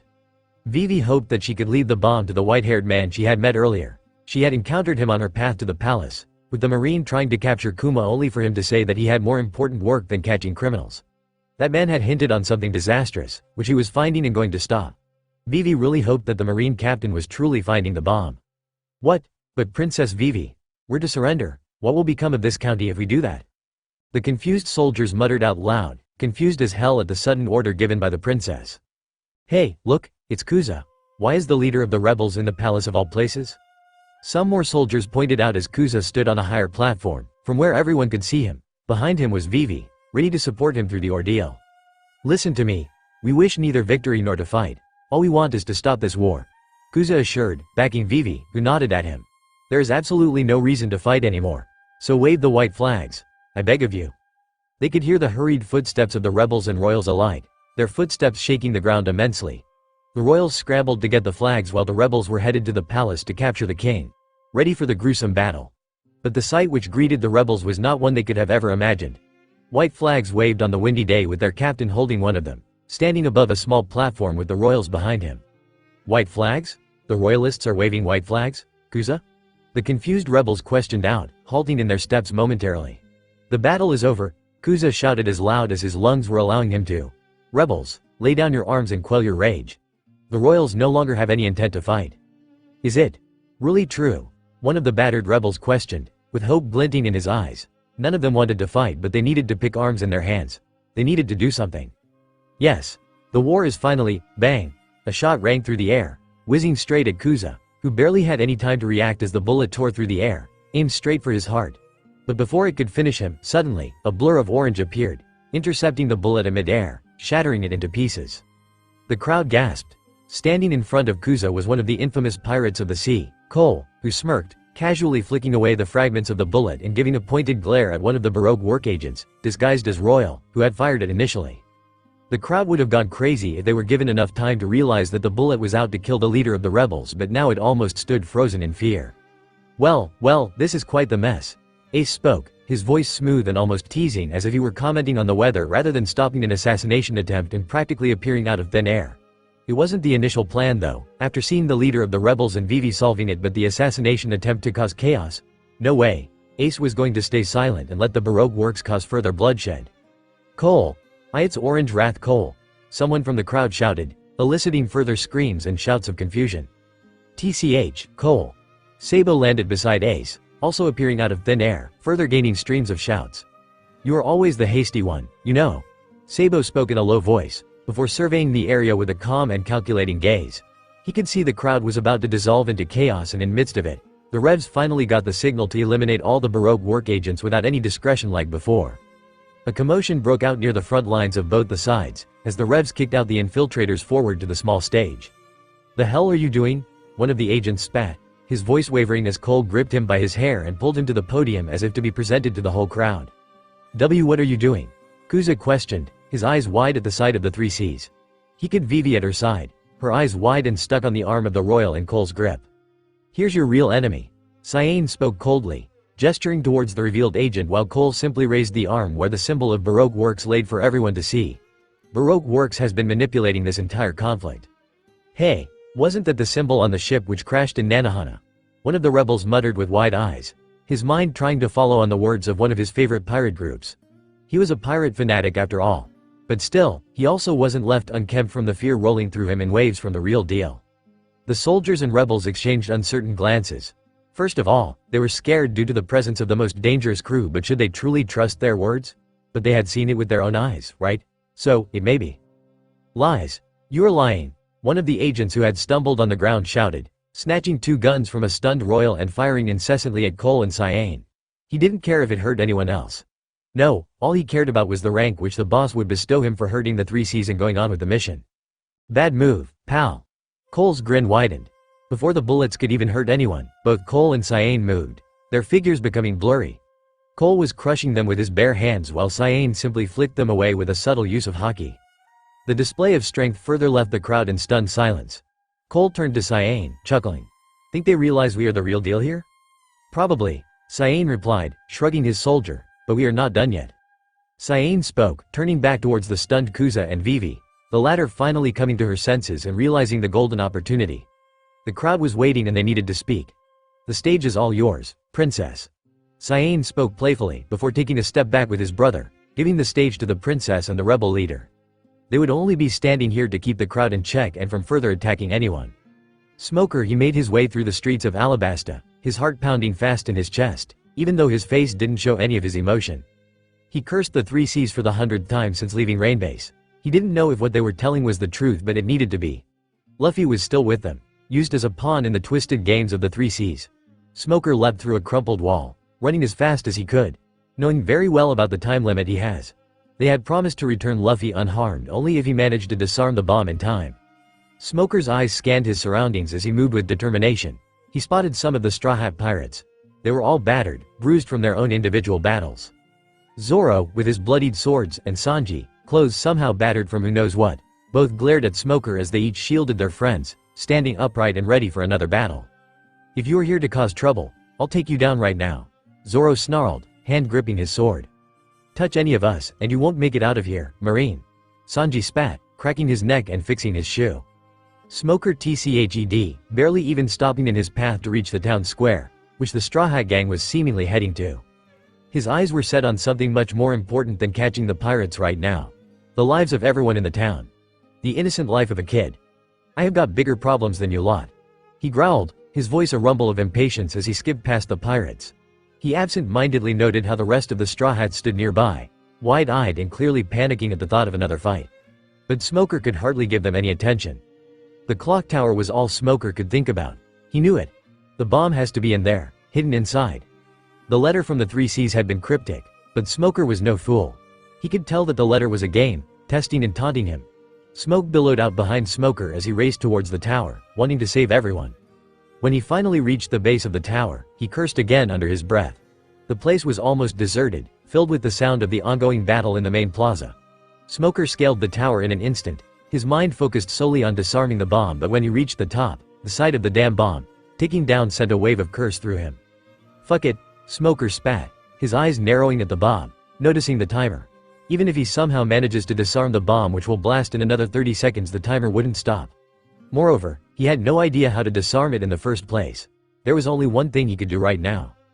Grabbing the bomb in his hand, he looked up at the sky, which was covered with dark, stormy clouds, which didn't make sense, but right now he didn't have the luxury to think about that.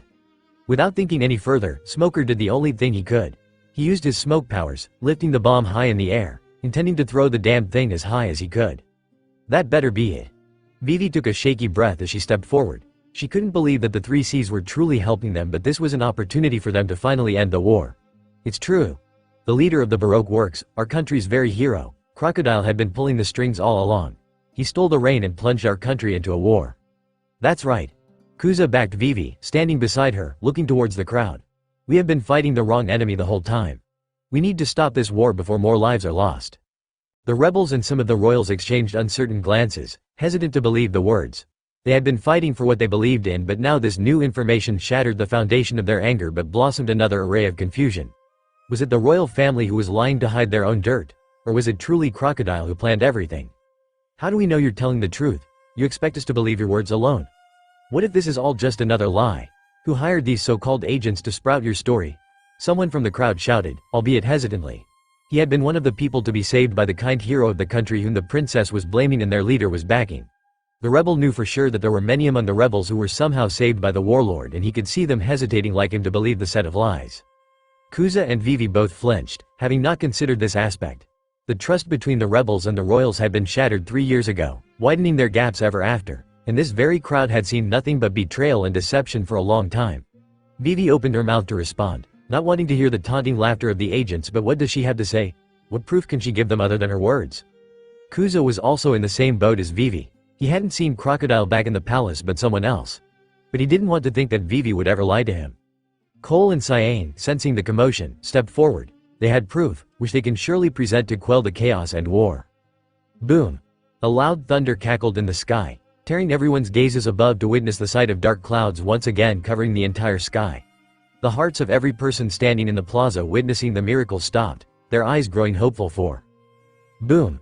Another explosion went off, illuminating the square plaza, but this time it wasn't the sweet cackle of the thundering clouds but a real bomb which was thrown by Smoker up high in the sky. What was that? A fucking bomb. Looks like the bomb is disarmed. Cyan whistled, looking at the bright explosion which was calming down and silently thanking Smokey for completing his part. And he's finally here too.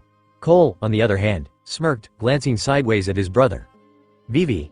A loud cry echoed across the entire city of Alubarna, drawing every eye towards the sky to witness a figure falling down from the stormy clouds, clutching another person like a rag doll. Most of the onlookers were puzzled about the figure, but those who recognized that familiar childish voice laced with glee and excitement sighed a breath of relief, their hearts lifting at the sight of the one they'd been worried about the most, even if some of them refused to show it. "He's back," Chopper cried, his eyes glistening with joyful tears. He gazed happily at Luffy while he held a body and his backpack as he fell from the sky of all places. "And he's holding someone," Usopp murmured in awe, clearly noticing the unmistakable white, wispy hair bleeding back to the original black-haired mane of his captain. He recognized it.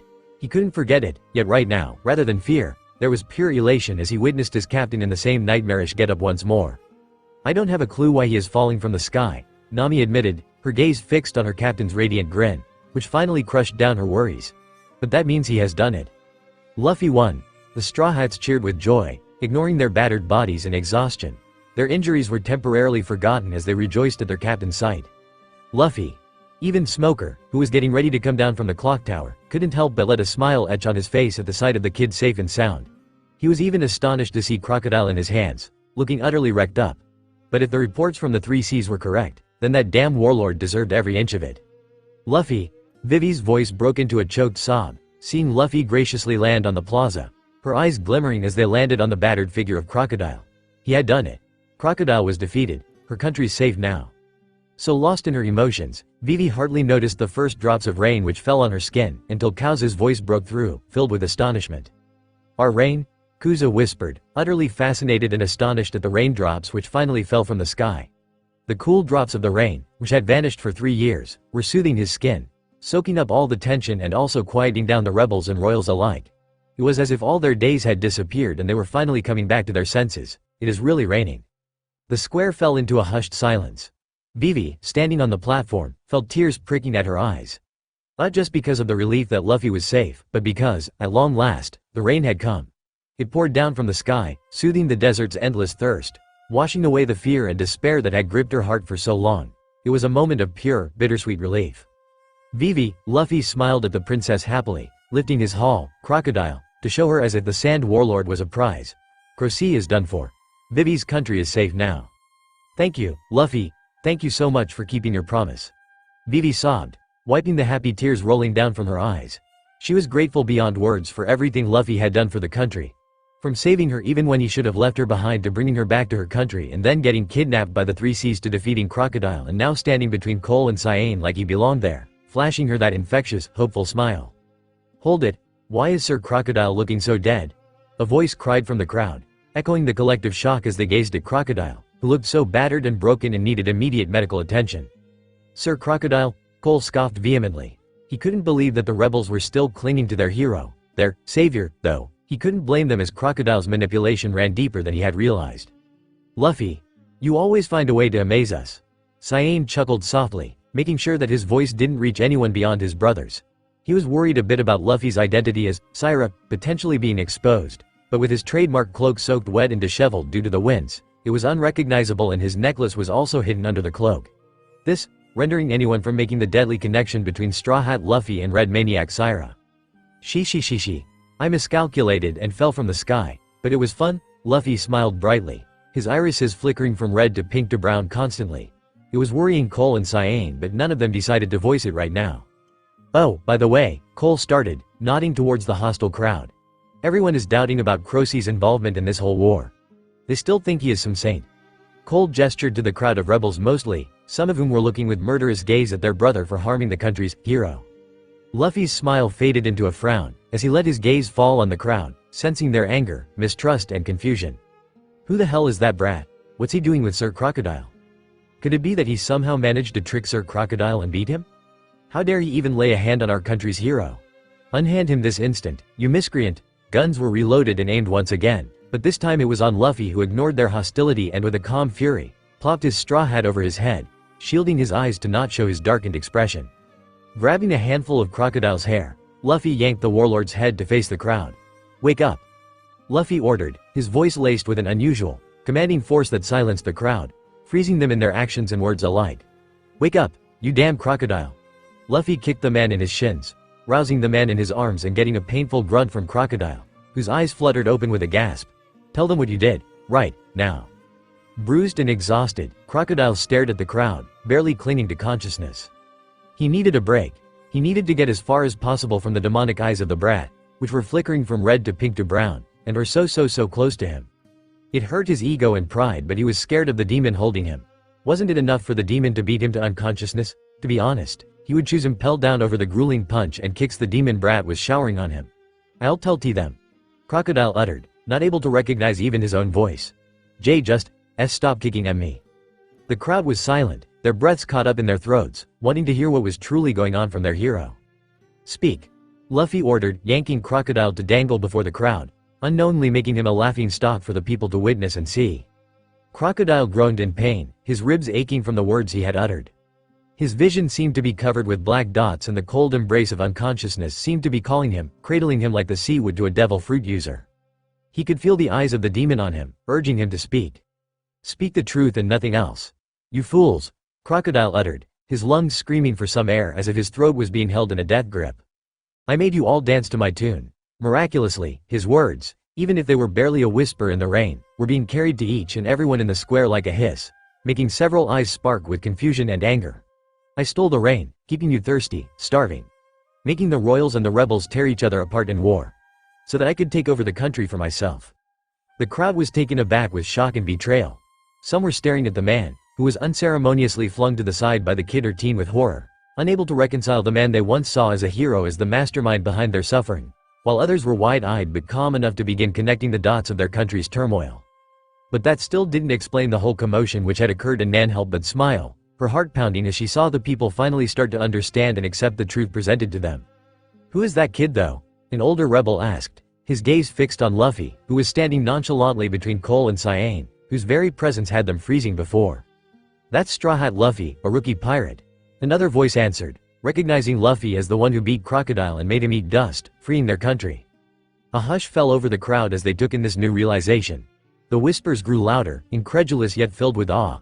How did a rookie, a kid on top of that, beat Crocodile, one of the warlords of the sea? In the clock tower, where Smoker was watching everything occur, had his jaws dropped, his cigars slipping from his mouth and rolling on the ground, as he struggled to believe his eyes, not sure whether or not he was dreaming. Don't get him wrong, he was happy to finally see the energetic kid back, but he couldn't believe that Luffy the Kid beat a warlord, threatened him to spill the secrets, and was standing before his kidnappers the Three Seas without an ounce of fear, as if he had somehow befriended them. It's over now. Luffy beamed happily to Vivi, not caring about the whispers of his name echoing in the crowd. He did feel a bit out of place, considering he is a pirate, but he needed to make sure that Vivi would be able to handle the rest without him. Vivi nodded, stepping forward to address her people. The rain is falling now and will again as in the past now that the nightmare is finally over. Vivi spoke to the crowd, allowing Luffy to take a step back to his brothers. Nightmares don't end just because you or anybody declared them over, princess, someone spat from the crowd. Crocodile may have been behind the rain and war, but that doesn't explain what happened in Nanohana and the king's involvement in it. We saw what the king did at Nanohana with our own eyes. Our leader Kuzo was shot too. Another voice yelled out. It's the same with every act of violence the royals have carried out up until now. Do you think any of our fallen comrades can just accept this conclusion? another rebel shouted out, anger lacing their words. The war which was finally over seemed to be taking a new turn, as the rebels raised weapons once more, anger flaring as they prepared to act. Even Kuza stood silent, torn, not knowing what to make of the events in Nanohana but. Stand Tiahem, Ma Ma. A voice echoed in the plaza with the oh so familiar tick in it. Stand down, rebels and royals. Captain, Igaram, the royals and Vivi shouted, recognizing the voice and the man who was approaching towards them with a kid cradled in his arms. Can you speak, boy? Igaram asked gently, looking at the injured child in his arms. Hey, isn't that?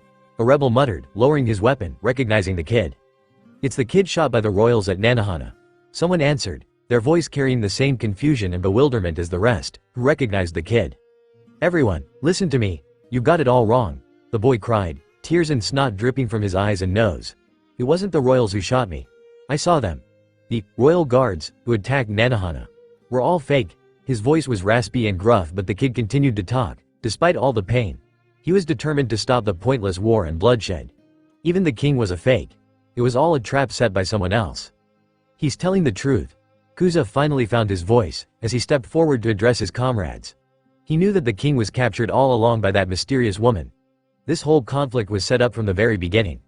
I will explain everything that has occurred in this country but first, throw down your weapons, all of you. Igaram ordered, to which everyone had their weapons falling from their grip to the ground. Our work here is done. Cyan murmured to Cole and Luffy, who stood proudly with a bright smile lighting on his face.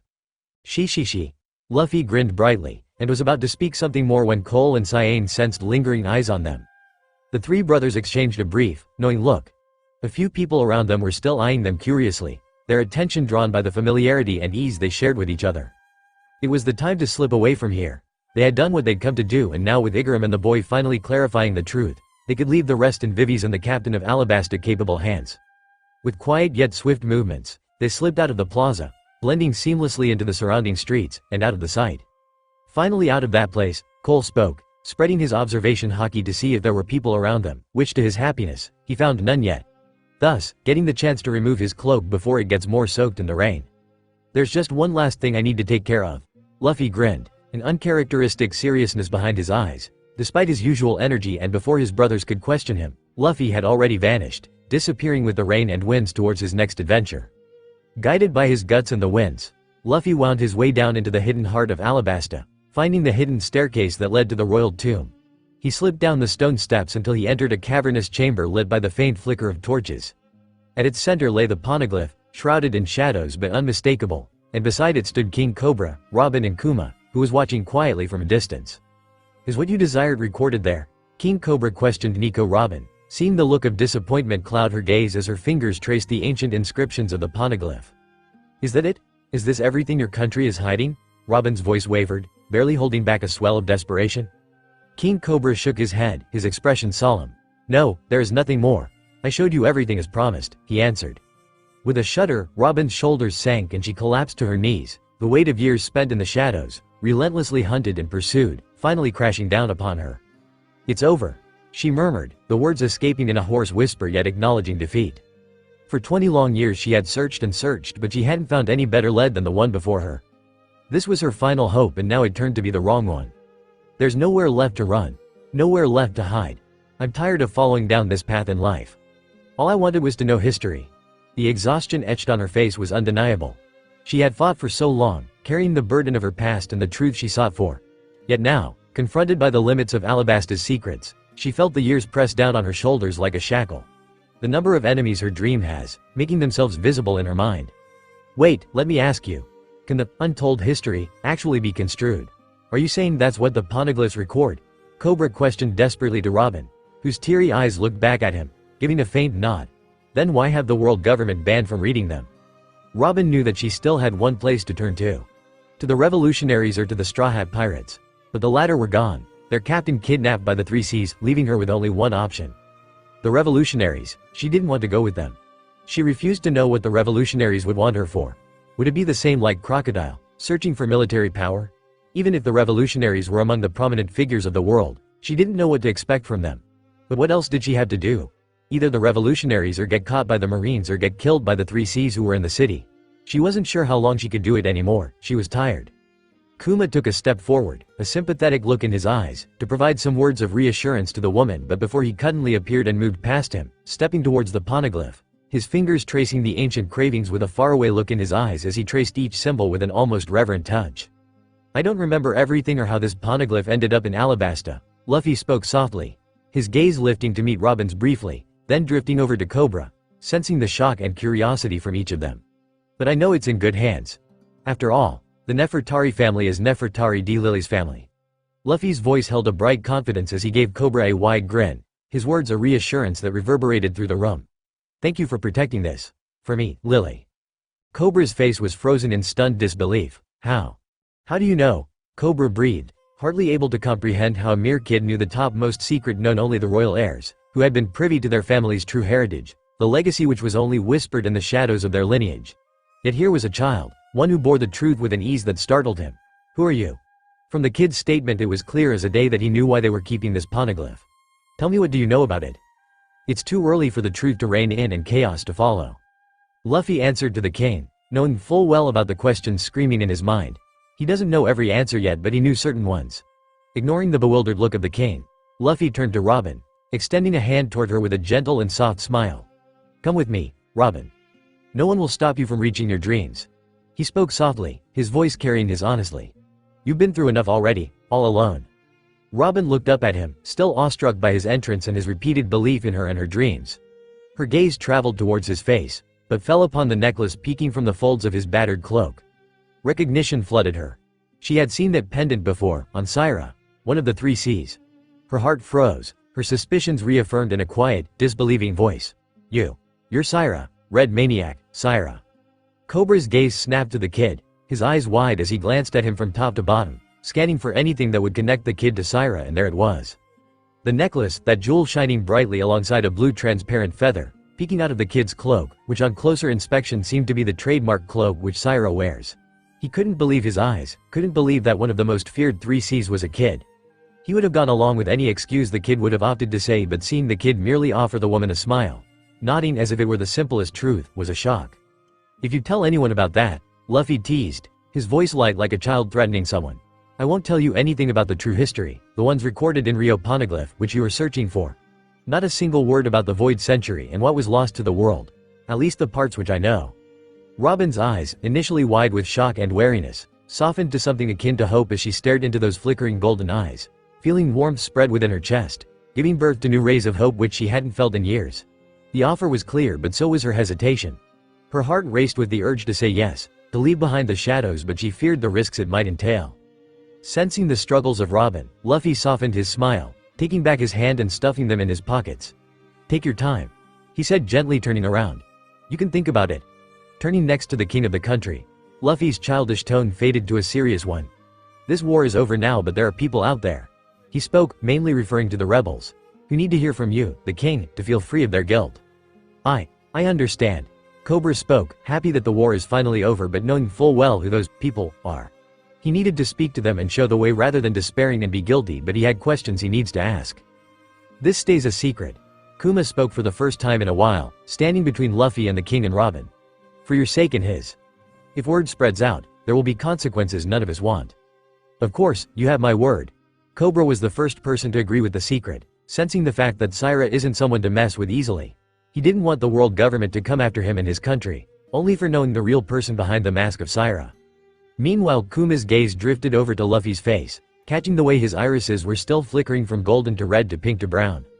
His skin even seemed paler than the last time he had seen him, his breath perhaps just a bit shallower, as if he was pushing himself beyond his limits. Kuma knew the significance of that glint in his eyes and knew what it meant, but it was still worrying. He fought the urge to step in, knowing very well that he shouldn't. Not right now. Not before the people who don't know anything about it. Let's get out of here, Luffy spoke, walking towards the exit. Kuma nodded, opting to stay closer to Luffy, his gaze never straying far from the boy's face.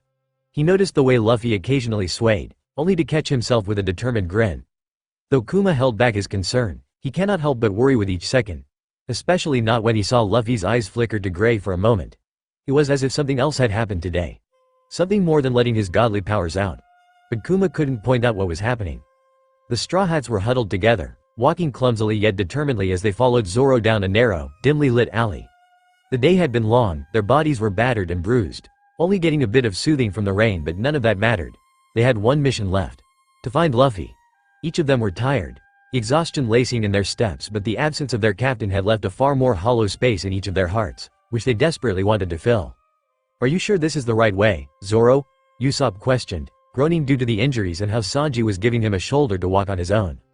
"Yeah, we have taken 3 different routes already," Nami added, but her voice was softer than usual, her irritation caving in to show her worries. Her leg was throbbing in pain too, but she could care less about it right now. "Trust me, I can feel it. He'll be here." Zoro shot them a determined look, knowing that he can always somehow find his way to Luffy, even if he is lost. And he wasn't wrong. Just as they turned another corner, 2 familiar figures came into view. Ace and Sabo were standing a few steps ahead, leaning casually against the stone wall. Through their relief at seeing the Straw Hats and Bonnie was plain as day. Ace's smile grew wider when he spotted them, and Sabo's usually composed expression softened into a warm greeting. "Hey, guys. What's up?" Ace casually greeted them, having felt their presence long ago. "Where the hell were you guys? You both just disappeared at Rainbase," Nami questioned, a bit irritated but glad to finally see Luffy's brothers. "If they're here, then Luffy has to be somewhere near, right?" "Where's Luffy?" Chopper asked next, worry etched on his face as he hopped forward, his eyes darting around, searching for any signs of their captain. "He went off somewhere, saying he needed to do something." Sabo spoke with a shrug, glancing at Ace to know if he knew their baby brother's whereabouts currently, only to get nothing. "He'll be here soon though. Don't worry." Ace spoke, unable to feel Luffy's radiant signature. He would have pondered on it, if not for Bonnie's face to spring up in his vision. "Is something wrong, Bonnie?" Ace questioned warily, glancing at Bonnie and then looking at Sabo, to see him smiling sheepishly too. "You guys left without me." Bonnie spoke with her arms crossed and face set in a pout.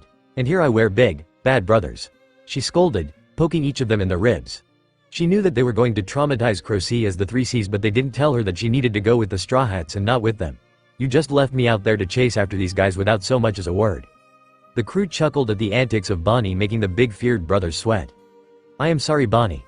Please forgive us this time." Sabo spoke, kneeling down to Bonnie's level, who was in her 10-year-old self. He can tell that she had helped in the fight and was proud of it. "I am sorry too, Bonnie. We'll inform you next time." Ace also knelt to Bonnie's level, ruffling her hair, making her pout and about to retort, but before she could, the sound of approaching footsteps once again drew their attention. "Luffy!" The Straw Hats shouted at once, momentarily forgetting their own pain and injuries. Without hesitation, Usopp, Nami and Chopper ran towards him, ignoring their sore muscles, aching bones and bleeding skin, to throw themselves at him in a group hug, which was completed by Zoro and Sanji getting tangled in the hug somehow. "Where the hell were you?" Sanji muttered, trying to sound annoyed even as he gave Luffy a firm hug, in disguise of Usopp pushing him into Luffy. "Do you know how worried we were?" Usopp questioned, feeling tears roll down from his eyes. The words of the mole woman finally left his mind as he found himself holding onto the much-alive Luffy. "Even Zoro was worried about you," Chopper cried, hugging Luffy with everything and getting a grunt from Zoro, who wasn't trusting his voice right now.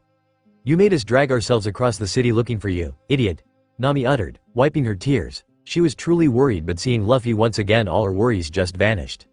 Luffy grinned, feeling the worry and relief from his friends radiate towards him. She, sorry, guys." Luffy's eyes crinkled as he laughed that familiar, comforting laugh. "But everyone did an amazing job. You defeated your opponents. I am proud of you," he praised, his voice brimming with pride and genuine happiness. The words settled over the Straw Hats like a soothing balm, and finally, the exhaustion from their hard-fought battles caught up to them. Nami winced, clutching her arm where Miss Doublefinger had pierced her. Zoro's legs buckled momentarily due to the blood loss, and Usopp winced as he felt a few ribs complain. The Straw Hats collapsed around Luffy, sinking to the ground in a loose circle, all smiles and heavy sighs, the adrenaline of the day finally ebbing away. "Guess, we are all just tired," Usopp muttered, managing a small laugh. But even as they settled into a relieved silence, Luffy's breathing seemed to change and his grin faltered, with his eyes scrunching shut for once. Chopper was the first one to notice the abnormal signs in Luffy. "Luffy? Are you okay?" he asked, worry obvious in his tone, and directing others' gaze at Luffy. A faint tremor ran through Luffy as he blinked, trying to focus, but his vision was blurring. The world around him was swaying and his knees buckled. His friends' and siblings' voices became muffled, their faces blurring as darkness crept around his vision. Before he could fight it like before, he was falling, his body giving in to the unknown exhaustion. "Luffy!" Zoro's shout cut through the murmur of the alleyway, sharp and urgent. The crew shot to their feet, their own exhaustion momentarily forgotten as they surrounded their captain, worry etched deeply into their faces. Ace was the first to reach Luffy, his hand already on Luffy's forehead, which was unbelievably hot. "Luffy. Hey, come on. Don't do this now," he murmured, his voice thick with worry. The lighthearted air vanished, replaced by tense, palpable fear as he watched Luffy's eyes flutter shut.